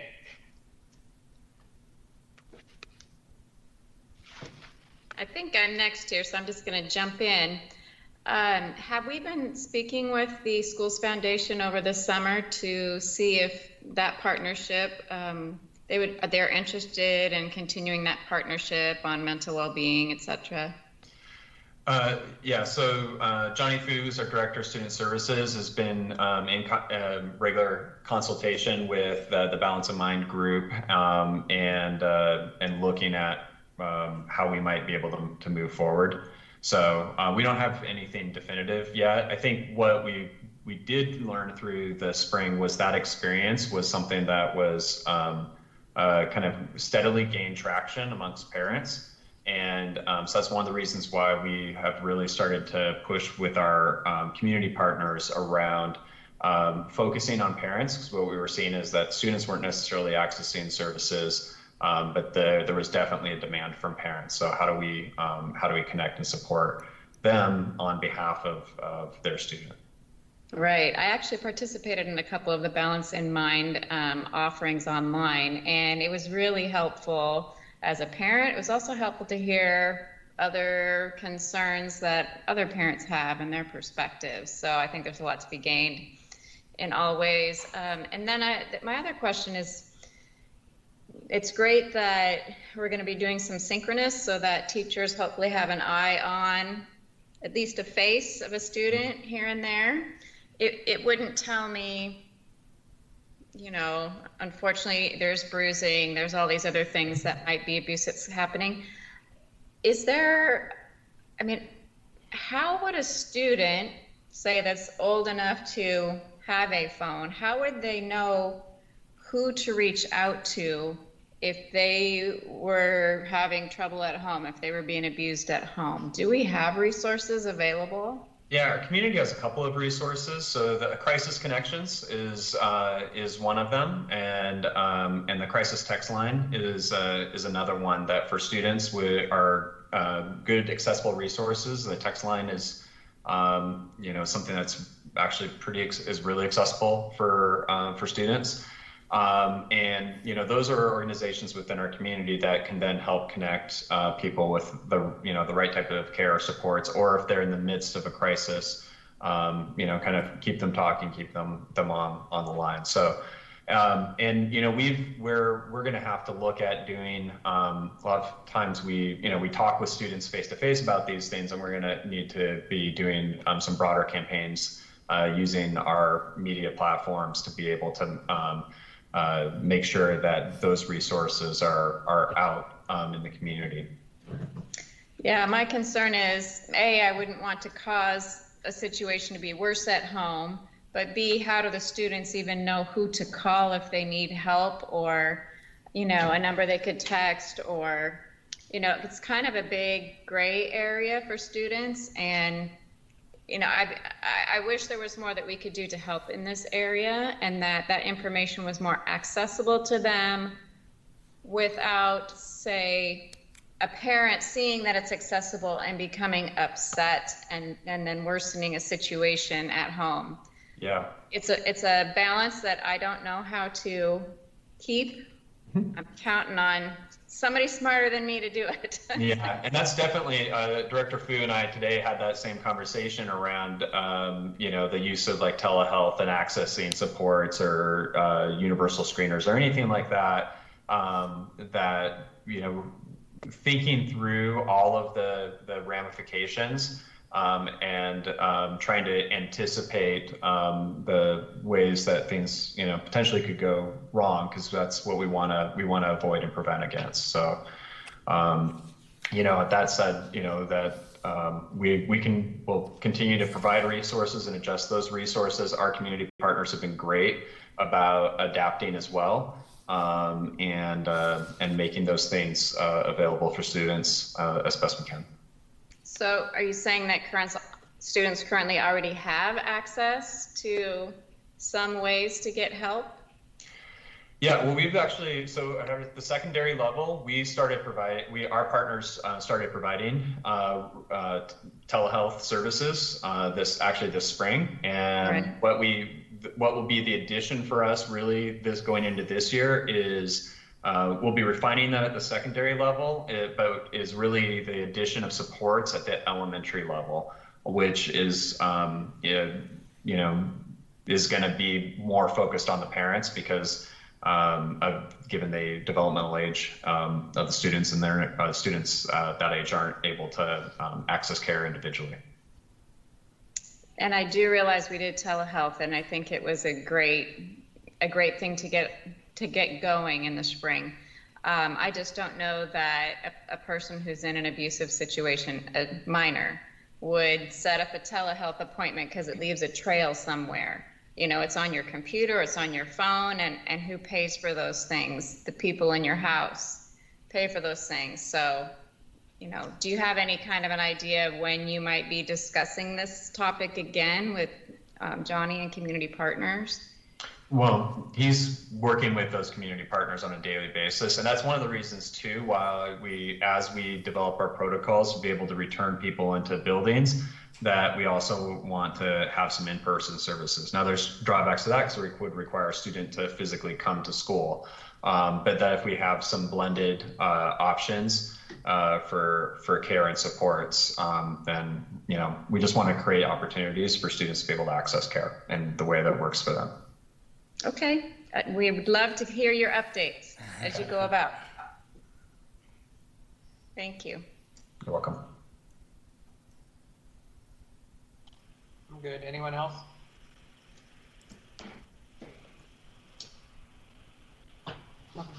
Thanks, Matt.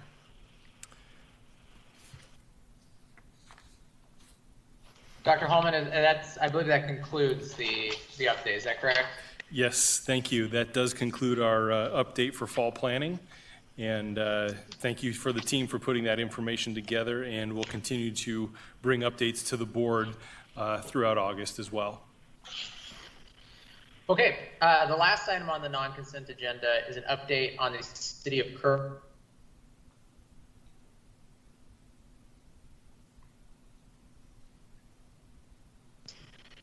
Dr. Holman, could you provide us with that update? Yeah, you cut out for me right at City of, and so I'll just finish that. City of Kirkland School Resource Officer Task Force recommendations and SRO legislation. Here tonight, back is Associate Superintendent Matt Livingston. We met with the board in study session 2 weeks ago to do an overview and be able to answer some questions of the board. We had some community partners there to answer some questions. Tonight is a little bit more of a brief version, but really just to provide the information regarding the task force recommendations and legislation that the district is required to follow moving forward. So Matt, if you want to share your screen, I will talk about the policy connection and you can take it from there.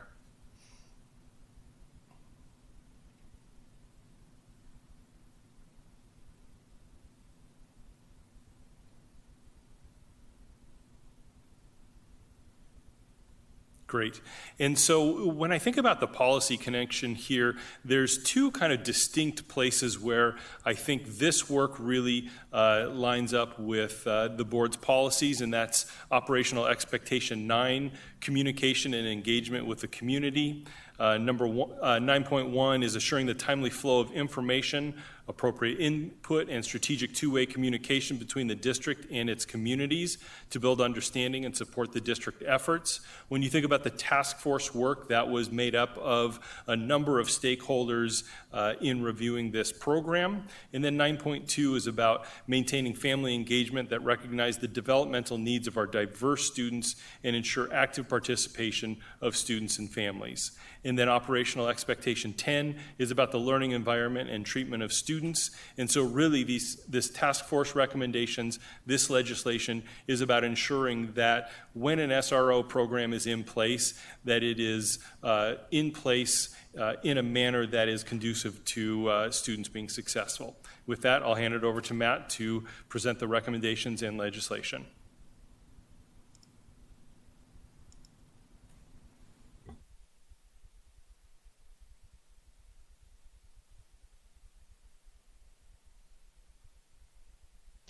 All right, okay, thank you, Dr. Holman. So just briefly to kind of center us, when we're talking about a school resource officer, we're talking about a commissioned law enforcement officer. And so in our school district, we have school resource officers from the Kirkland Police Department, Redmond Police Department, from Sammamish PD, and from King County Sheriff's Department. And they are working in schools to address crime, any criminal issues that's affecting or occurring in and around K-12 schools. And the focus of school resource officers is to keep students out of the criminal justice system when possible, and to defer to school administrators when there's an issue that's more appropriately handled within the educational system. So I'm going to just kind of highlight for the board the recommendations from the Kirkland School Resource Officer Task Force. The School Resource Officer Task Force came into being as a result of a City of Kirkland resolution back at the end of 2018. And it authorized the city to work with the school district and engage members of the community to have a conversation about the School Resource Officer program. And the kind of the scope of that task force was to review national best practices compared to the current School Resource Officer program, and to make recommendations for the improvement of that program. The membership, there was quite a number of community members as well as staff members both from Kirkland and the Lake Washington School District. Early on, we actually recognized as a group that there needed to be more community members, and so the group was expanded to have a greater community voice. The task force met 7 times. This all occurred between last June and concluded this past January. Additionally, the City of Kirkland conducted additional interviews from parents and representatives from advocacy organizations as the task force was kind of nearing its completion. So the task force had really kind of 3 groups of recommendations. So one of those was this recognition around authorizing documents. And because the school resource officer program with Lake Washington School District and with the Kirkland PD has evolved, there was a discovery that some of the different kind of guiding documents between the Kirkland and Lake Washington kind of reflected the different times at which they were drafted. And so the task force is recommending that those documents are aligned so that they have a consistent purpose, statement, rules, and responsibility, making it really clear that the purpose of the school resource officer program is to keep students out of the criminal justice system. And recognizing, there was also recognition that there, as a result of some recent legislation that was passed, that there'd be some additional guiding documents that we'd want to incorporate into that. Some generalized recommendations from the committee was to create proactive communication materials to better introduce the school resource program to the community, including potentially impacted community members. And so that having school resource officers meet with affinity groups, formalizing community feedback requirement, which is one of the new requirements of the new legislation, to explore ways for school resource officers to be provided with information on student behavior intervention plans. This is particularly thinking about students that have specific needs, so that school resource officers are prepared to interact with students and not misinterpret those students' behaviors. Explore ways to regularly collect and report relevant data and look at that to see whether there are disparate negative impacts for particular groups of students, and evaluating additional mechanisms for feedback, such as a 360 evaluation tool. The School Resource Officer Task Force also looked at school resource officer experience and training. So there was a recognition that the training requirements would need to be updated to be current with a new law, to maintain current expectation of NASRO training, that's the National School Resource Officer Organization, to ensure that school resource officers have training on how to refer students to counseling or other services. The City of Kirkland has a hiring requirement of minimum of 2 years experience. And so the task force recommended to maintain that, but additionally, the task force recommended to make a change in the job description to indicate a demonstrated ability with respect to interactions with youth, and to continue emphasizing retention of school resource officers. Currently in Kirkland, that's a 5-year assignment for officers. One of the things that the task force, as we were kind of nearing the end of our work, we began looking at, there was a new House Bill 1216, which created some new requirements. And so we'll provide an overview of that to the board. These will be things that we'll be implementing this year. And there's, I believe, just kind of 4 key areas of this new legislation. So one of them is that there will be an annual review of the school resource officer agreement and policy. And so as a school district, we'll need to adopt a policy. That review will need to involve parents, students, and community members. The School Resource Officer Task Force with the City of Kirkland was a nice model and one that we will look to replicate. We'll need to do that with each of our partner and municipal agencies. And so it'll be a little bit broader than what we engaged in with Kirkland, but that was a good model for us to build from.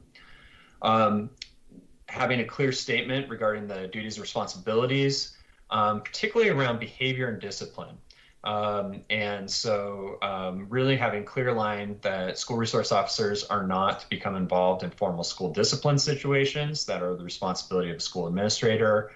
Looking at that there are multiple roles for school resource officers, and looking at that how a school resource officer knows when to informally act with students versus when to enforce the law. And making sure that our policy is clear to the circumstances under which school staff, such as teachers and administrators, may ask an officer to intervene with a student. The HB 1216 also really specifies the training that school resource officers need to have. I'm not going to read all of these, but I'm going to highlight a few of them.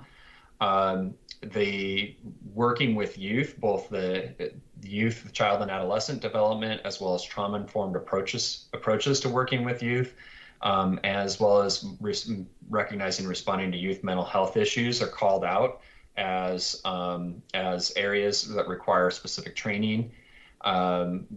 Working on the rights of students with disabilities and understanding the relationship of disability to behavior. Also looking at disparities for the use of force and arrest in children, so de-escalation techniques, understanding state law regarding restraint and isolation, and engaging in bias-free policing and cultural competency, including best practices for interacting with students from different backgrounds, as well as FERPA, which is the student privacy rights.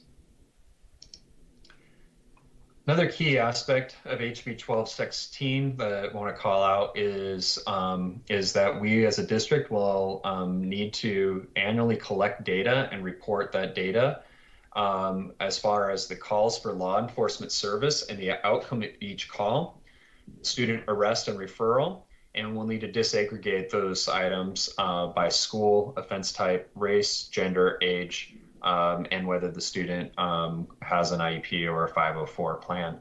And so this will require a little bit of work for us to, with our school resource officers and our police agency partners, to ensure that we've got a good data system set up, particularly thinking about how we're protecting the privacy of students as we're collecting this data.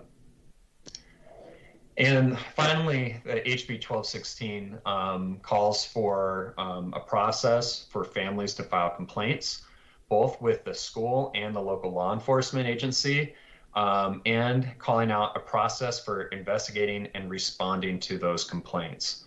So that'll be something that we'll be working on, and will be something that we'll be working on in partnership with the community stakeholder group that will form as part of that annual review.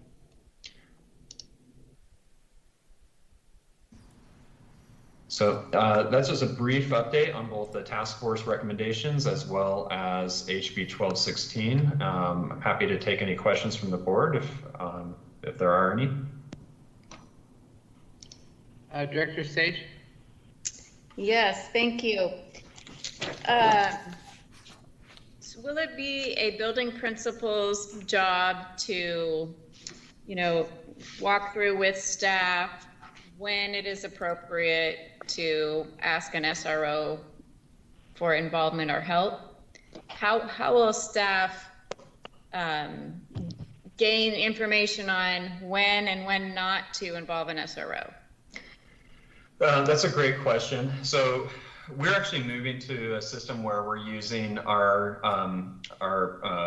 our learning management system to deliver a lot of our mandatory training remotely. That gives us actually a higher kind of degree of accountability in knowing that staff have gone through trainings and that certain information was conveyed. And so I would imagine that as part of this would be something that we'd move into a required training where we could have some accounting, that was part of the conversation, that staff was aware of kind of what the boundaries are, but also how to best use the school resource officer. Okay, and maybe there's a check-in for understanding somewhere along that process. Yes.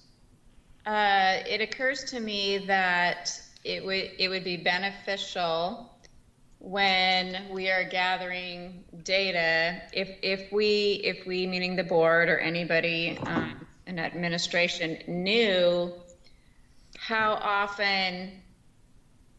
Well, let me back up for a minute. If I am looking at in Power BI, the data dashboard on exclusionary discipline, we have a ton of different categories here: tobacco, bullying, marijuana, all the way down to academic dishonesty and plagiarism. You know, how can as board members, can we have this broken out as to whether or not an SRO would even be involved in a situation like that?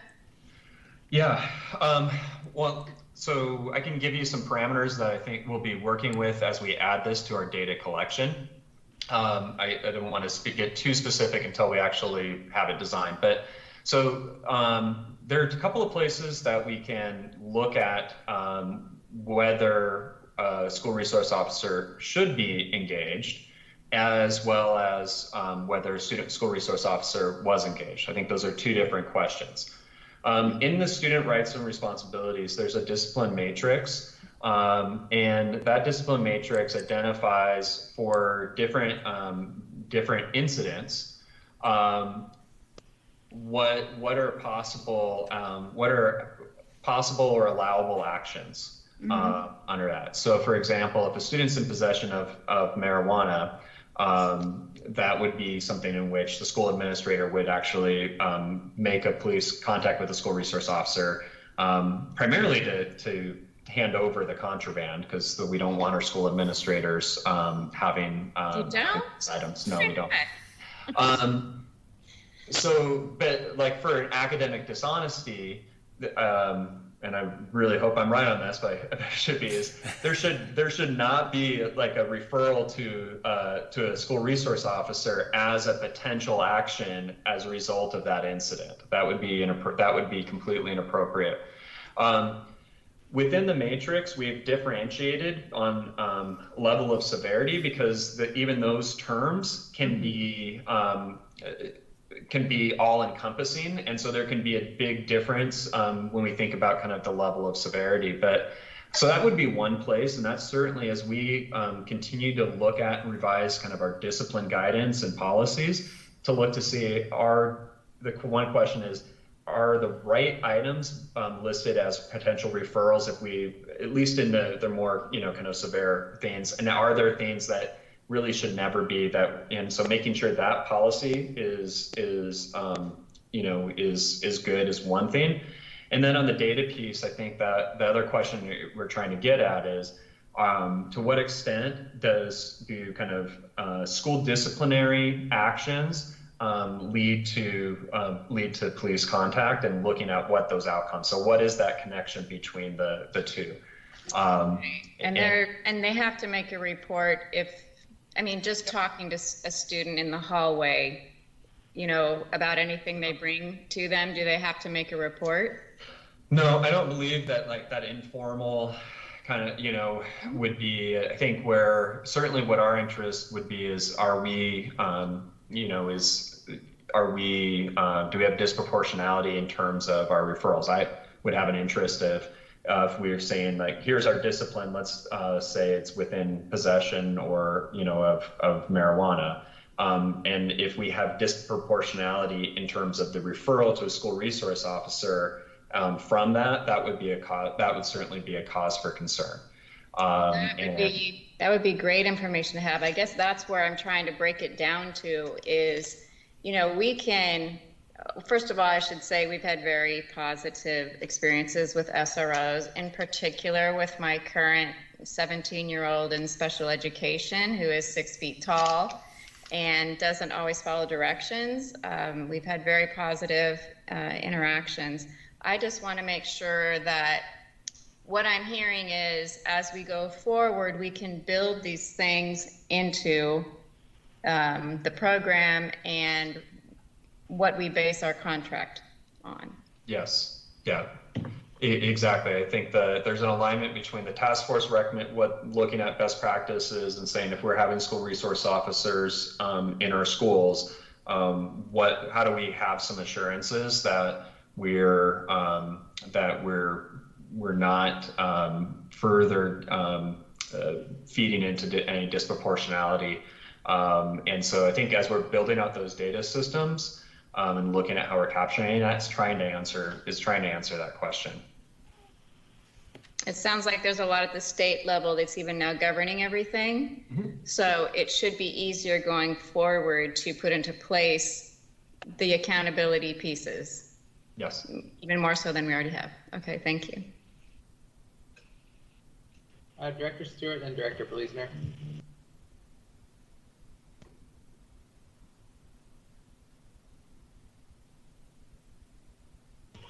Mark, if you're talking, you're on mute. I said, I'm sorry, the hand was up by mistake from the last time. I apologize. Director Bleasner, then do you want to go ahead?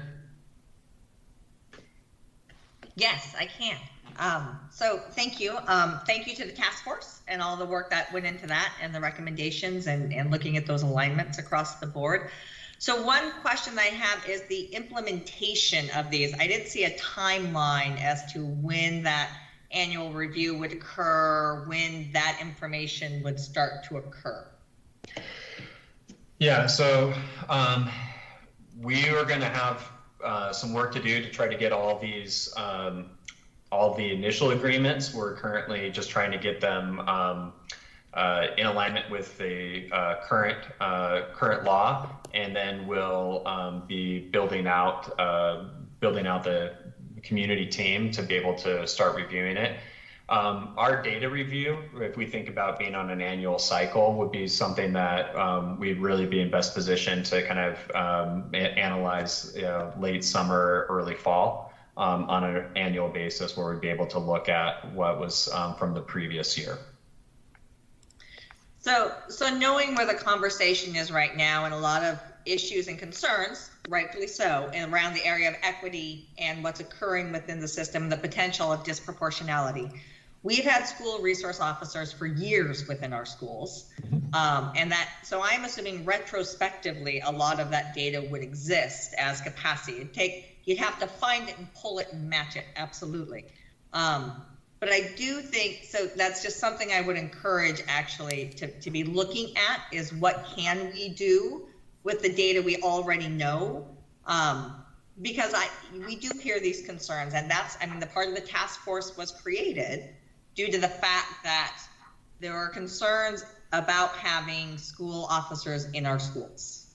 And that's just another underlying piece. And I think we need to be able to have that conversation, especially as we start to move to speaking about racial equity and what does it mean to have police officers in our schools. And so how do you work with that? So I think that's just not even having baseline data makes it really hard to hold that conversation in a local context. And I think that's the challenge I keep having. And I know the data exists. It just has never been blended. Yeah, I think one of the challenges with blending the data is that the data is in two very different systems and that those aren't necessarily connected. So what we can look at is we could look at, on our end, we have student discipline data. And we could, as I was talking with Director Sage earlier, that we could look at, there are certain incidents that would be coded, so drug possession for one, that might reasonably prompt a referral to the school resource officer or school. And so we can look at what type of incidents might be reasonably generate that, but what we don't have is the connection with which ones actually then led to school contact with the school resource officer, or that piece of data is not something that we have within our system, which is why we have to build out that aspect. And I agree, it's makes it a little bit hard when you don't have that as certainly as a baseline to talk about. But if a police report was filed, if that had to happen, you could match a name.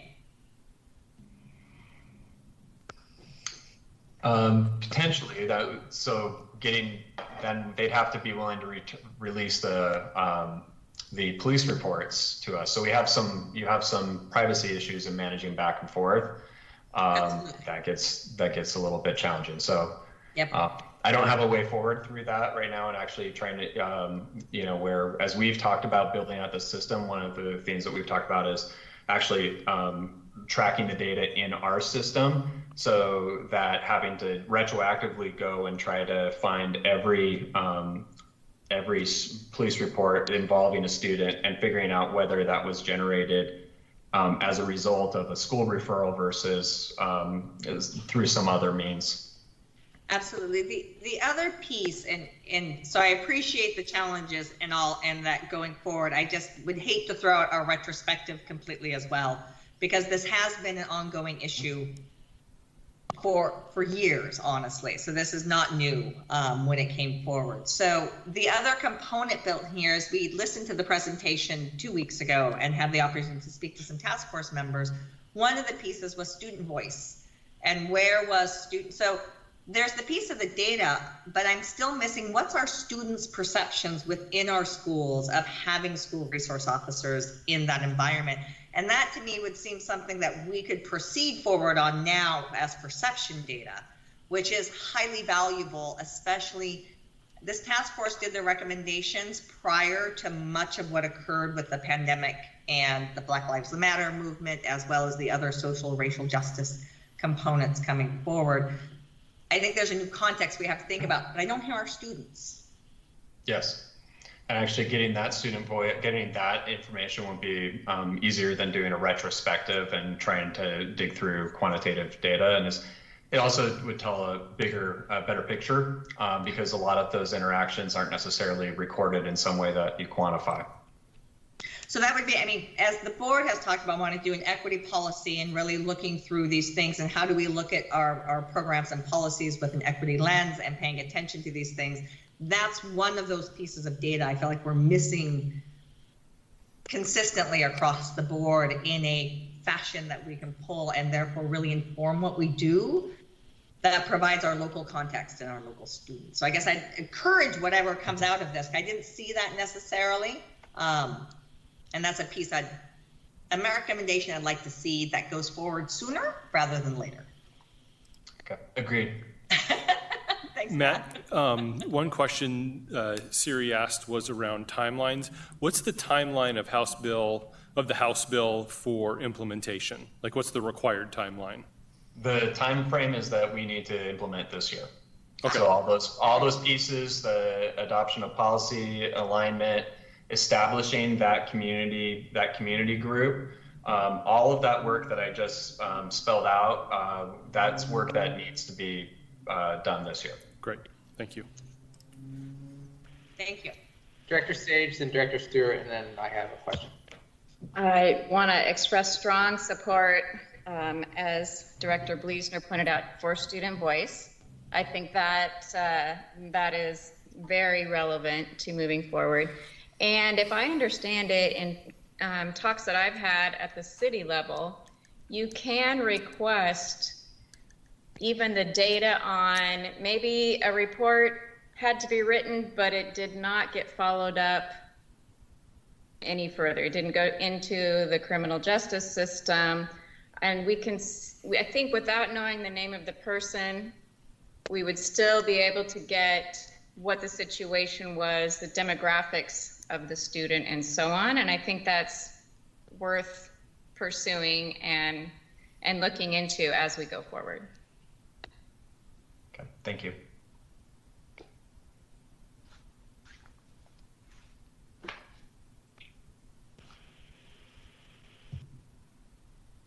Mark, you want to go ahead? Yeah, I'm sorry, I couldn't hear you. One of the things that I've discussed a couple of times with some folks in Kirkland is the idea that the resource officer being a two-way street for not only the help of students, keeping them out of the judicial system, but also learning about our special needs community and the special situations and difficulties that presents to officers in the field and to those students, to be quite frank, or anyone that's already graduated. The idea of being able to, one, spend more of their time with special needs kids to get to know how, get to know them, get to know the idea of it, learn what works with kids. Granted, they're all different, but still you get at least a loose idea. And I think that, I know that the city manager over in Kirkland he likes the idea of being able to then have those officers go back and tell his or her fellow officers, here's what we need to know about and how to interact with them. Because if, as Director Sage was saying, that the kids will not react well if they don't realize what's going on. And many of them, everyone says that respond to a person in the uniform well.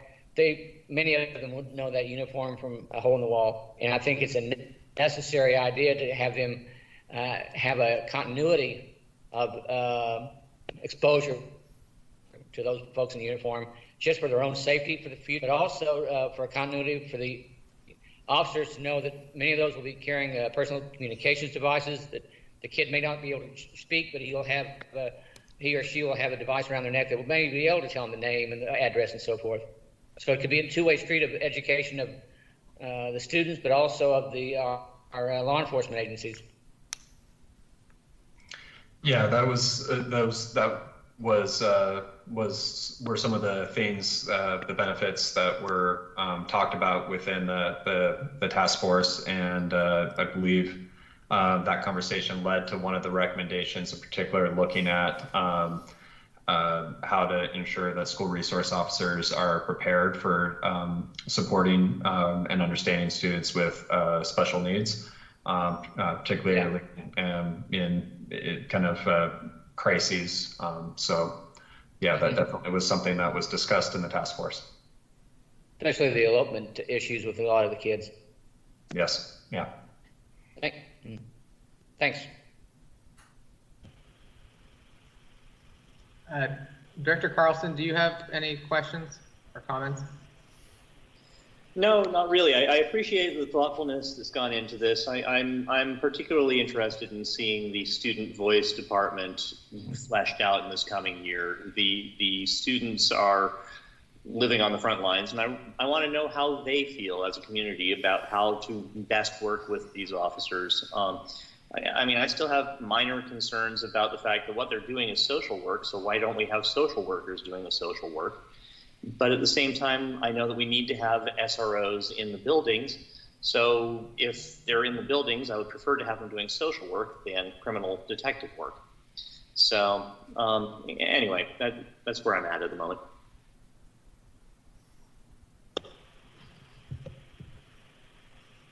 Matt, you said that in our review site, hang on, I'm gonna kill my video. You said that it would just, as part of our annual review cycle, this would be late summer, early fall. Does that mean we'll be hearing back from you this late summer, early fall, or is this something you're thinking may take a little longer for this year? Well, I think that under HB 1216, that we're going to want to look at doing kind of an annual program report, probably in some fashion, to report back out on this. What I'm not certain on yet is terms of what type of data that we'll have, because as we're needing to build out the data collection system, as well as this is a school year in which we're starting the year remote, and so but I think where we can look at, we can certainly talk about what aspects have we of the requirements from the legislation and from the task force have been implemented, hearing kind of the community and student engagement. So even if the quantitative data is not quite in a place where we may hope that it will eventually be, there certainly will be things that we'll be able to report back out on. Because as I said before, all of the items listed in the House Bill 1216, the expectation is that we get them foundationally in place this year. Okay, thanks. Mark, your hand's still up. Did you have something else?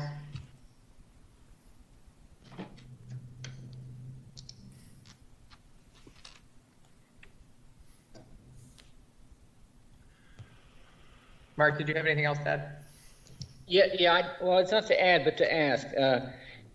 Matt, as we look beyond just the Kirkland aspect of the SROs, and we look to broadening out the uniformity, if you will, of the SROs throughout the entire district, the way that Kirkland has structured its study, can we share that and share that with the other municipalities within our district as well as the county, so we can have make sure that when we're comparing stats or we're comparing guidelines, we're going apples to apples and oranges to oranges. I know that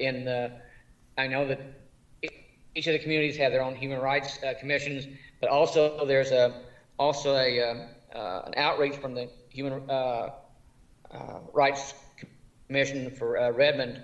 There's a committee composed of several parents of ours as well as civic leaders. So if we could have some way of being able to take that study and hopefully then make sure that all the data is collected in the same manner, we can make sure that we're not having something that can't be compared from East Lake to Juanita to Lake Washington to Redmond High.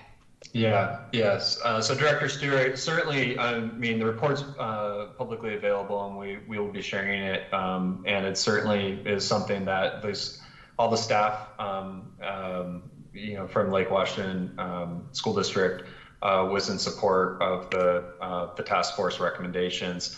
I think, again, coming back to the data collection. I would just encourage I would like to see us encourage the other municipalities to go the same route if possible, so we can have a uniformity. Yeah, I think if we take the lead on the data collection, which that actually gives us the best avenue to be able to disaggregate the data by some of the indicators that are required under law. It would not be would be ones that only the school district would have access to, and so we want to make that connection to our discipline. So that'll be something that we'll be working into our agreements with each of the agencies. Great, thank you.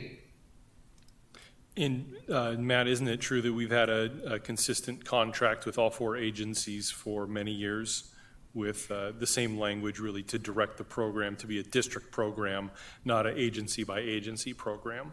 So that is something the cities and county are used to doing when working with Lake Washington, our SRO program. Yes, that's correct, John. Okay, great. Thank you, Matt. Thank you, John. You're welcome.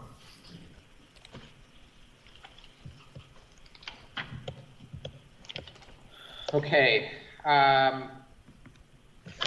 The next item on our agenda is the superintendent report. Dr. Holman, do you have a superintendent report for this evening? Yes, I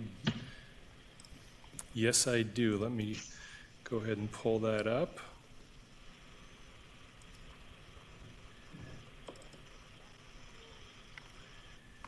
And so,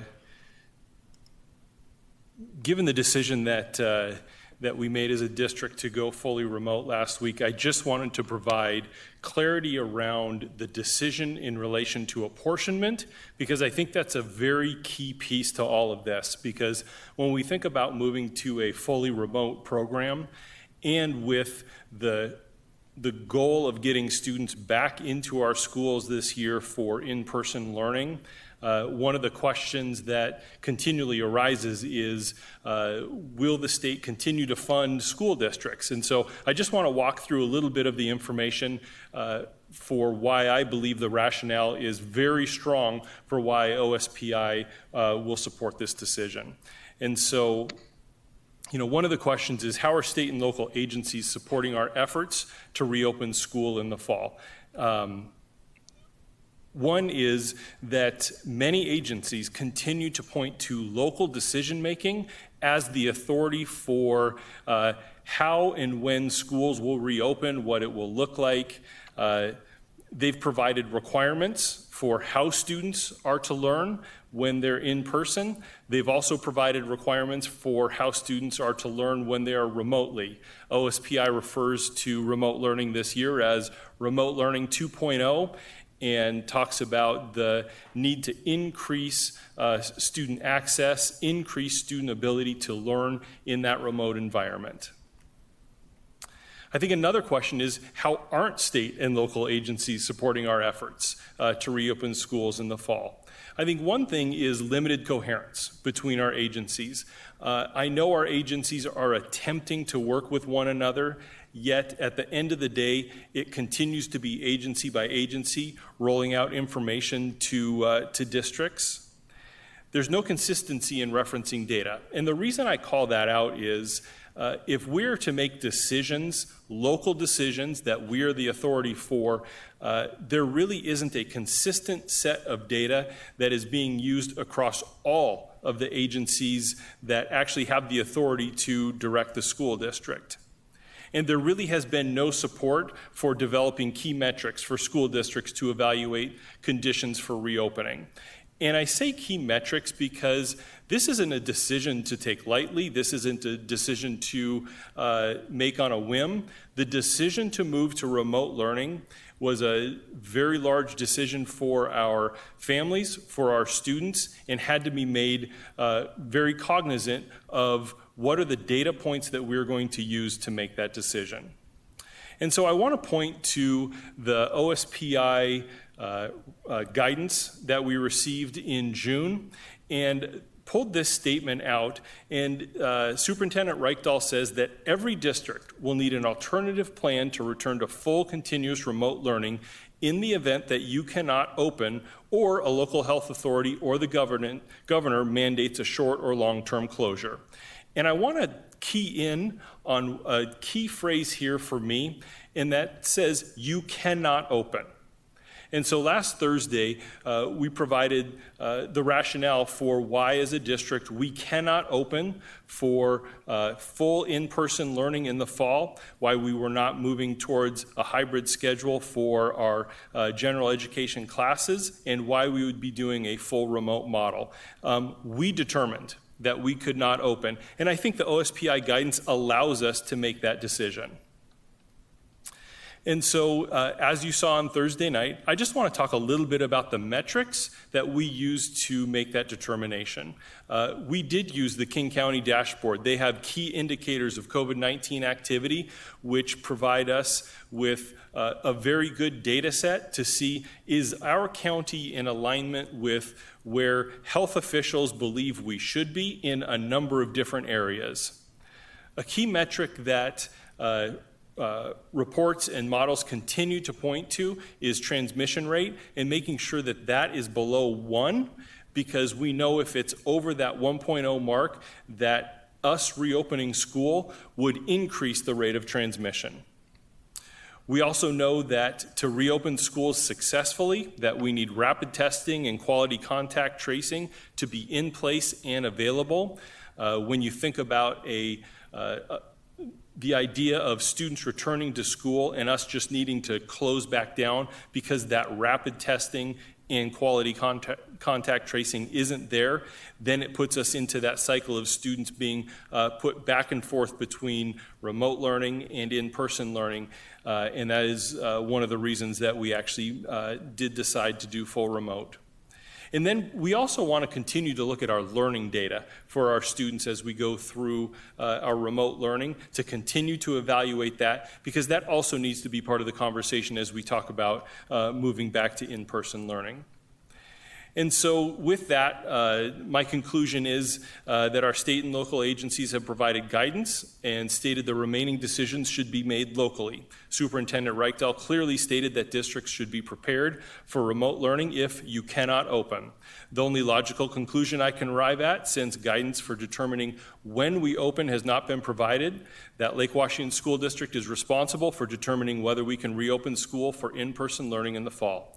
Given our clearly defined metrics for making this decision, it is my professional belief and opinion that we have complied with OSPI's guidance for reopening school in the fall, and thus expect full apportionment so we can continue to provide the highest level of service to our students while urgently preparing for in-person learning when conditions align with Lake Washington School District's stated metrics. And I provide that report to the board because I think it's important for all of us to understand some of the why of what we're doing, how we're doing it, and as we know, apportionment is critically important because while we may be starting in a closure, we know that we need to have staff in place as we move to reopening our school district for in-person learning. And that is my superintendent's report. Thank you, Dr. Hallman. Director Carlson, I see you have a hand raised. So thanks for the update. I've got a bigger picture question because I think this is very good, but you're dead right about the lack of coordination among agencies. And on our side, how well are you able to coordinate with the other Puget Sound ESD SUPs on these are going to be the consistent criteria that we're going to use to reopen? Have you been able to do anything of that sort? So every Wednesday we have a regional call with all of the superintendents in the region. I'm in contact with our East Side superintendents. We actually have a weekly meeting as well. Last week you saw a number of South Sound school districts move to full closure. Really the metric they identified was kind of the rate per 100,000 in their area was spiking and continuing to escalate. That wasn't a decision made by all superintendents, but that was the metric that they identified. I have shared the metrics that we are using with our regional superintendents here, but as far as a consistent approach that every school district is using, that has not been reached. Yeah, okay, just if we can't get the other side to unify, maybe we can unify our side. Yeah. Thanks. Yeah. Okay, thank you, Dr. Holman. Yep, the next item on our agenda tonight is board member comments. Do any board members have any comments? Okay, I do. It's a question for staff. I guess, Director Bleasner, I'm sorry, I didn't notice. I just noticed your hand was raised. Will you permit me to make my comment first? I'll do that anyway. Please do. Okay, thank you. Dr. Holman, I had raised to you before, and I've heard from a few community members the idea of whether it's possible that if we're going to be remote for the near future for our board meetings, whether it's possible to take live public comment via either, I guess it would have to be through this platform. And I think that's something if we want to do, we need to be in alignment that something the board wants to do, because that would be a new practice. And I guess the question would be, is that even technologically feasible? I just wanted to throw that out there both for staff, so we can gauge whether that is something that's feasible, and for the board to hear whether that's something, if that's something we would be interested in doing. And so to answer the question of is it feasible? Yes, it is feasible. We would just need to provide those individuals with access to this same format that we all have for participation. And so those people would come into the meeting, they would provide their comment, and then they would leave the meeting. And so, yes, it is technically possible. Okay, that's a little cumbersome. Okay. Director Bleasner? And I'll just follow up. I actually have a note as I was writing that said we need to start considering how to do in-person public comment as this is going on much longer. So I think it's probably the right step to take is what I would say. And the right way to do it, be it through a called in, but having people be able to use their own voice to have their comments said. I think that is an important thing to be providing. Be it through videotape. Can they videotape a 3-minute public comment? And can we show that? I don't know. I know Kirkland is doing some things, and other places are dealing. So, yes, I would support that. And I think Director Sage might have more to say on that. And if so, I'd rather do that, and I will do a different comment later so we don't go off topics. Go ahead. I just wanted to say that I have been tuning into different city council meetings, and City of Kirkland did 3 things at one of their recent meetings. They had somebody submit a 3-minute video. They had callers phone in, and they did have a couple of letters read. No, not letters, voicemails. So apparently people called earlier and left a voicemail, timed it to 3 minutes, and those voicemails were played.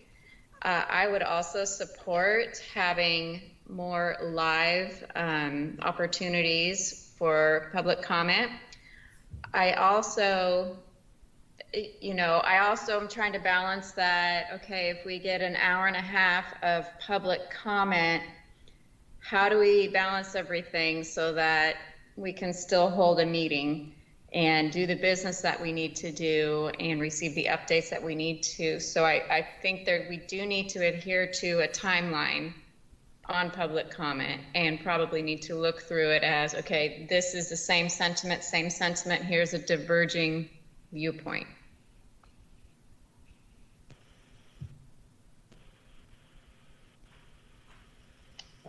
Director Bleasner, do you want to finish your thoughts?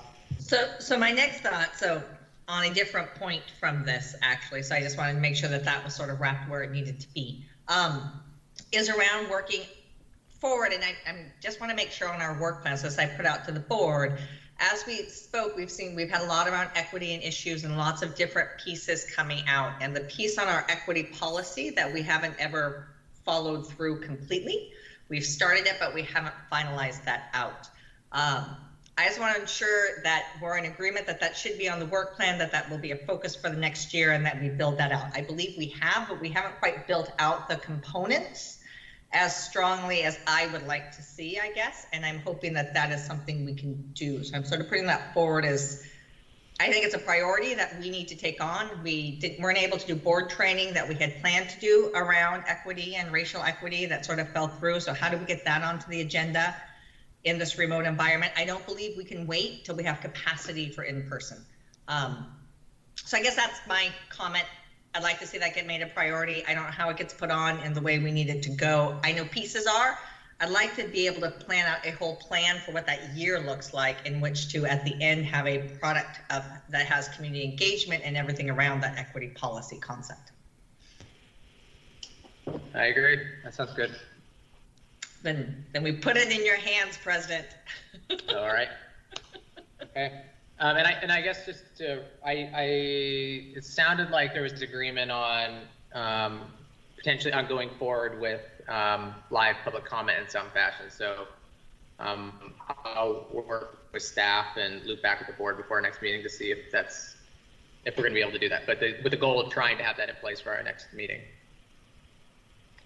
Okay. Any other board member comment? Nope. I actually have one more comment. So there are some of the coordinations, so Director Carlson spoke to this. We do have the East Side directors are actually meeting. One or two of us from each board, the 5. So just to get an idea to say what's happening and sharing those things that are happening, to be able to speak to that alignment and those sorts of things, just to be able to keep that conversation there as well. So that's been also very helpful in being able to have that bigger picture. So we had the opportunity to speak with the health department King County Public Health Director Patty Hayes came, so that was very helpful in being able to hold that conversation of some of the needs on this side, similar to what superintendents are saying, but it's just coming from another voice as well to help support that as a common voice. So that's just another piece of coordination that's occurring around the reopening and how to work with this within a pandemic situation. And I will say that a lot of that work that's being done and the sharing is invaluable to me as a board member, trying to figure out how we navigate through this sort of uncharted territory of beginning remote. So it's been very helpful, as have the public health meetings. Okay, thank you, everyone. Board meetings in August and September may be adjusted pending changes in the governor's orders regarding the Open Public Meetings Act. Information will be updated on the district's website as soon as this information is known. Currently, the board meetings for August are scheduled to be in person on August 10th at the Hughes Room at the Resource Center at 5 p.m. for the study session and 7 p.m. In the boardroom for the board meeting. And then August 24th, the same times for the meetings in the same locations. I anticipate we will receive some further guidance from the governor in the coming days, and those may be adjusted, and that information will be posted to our website.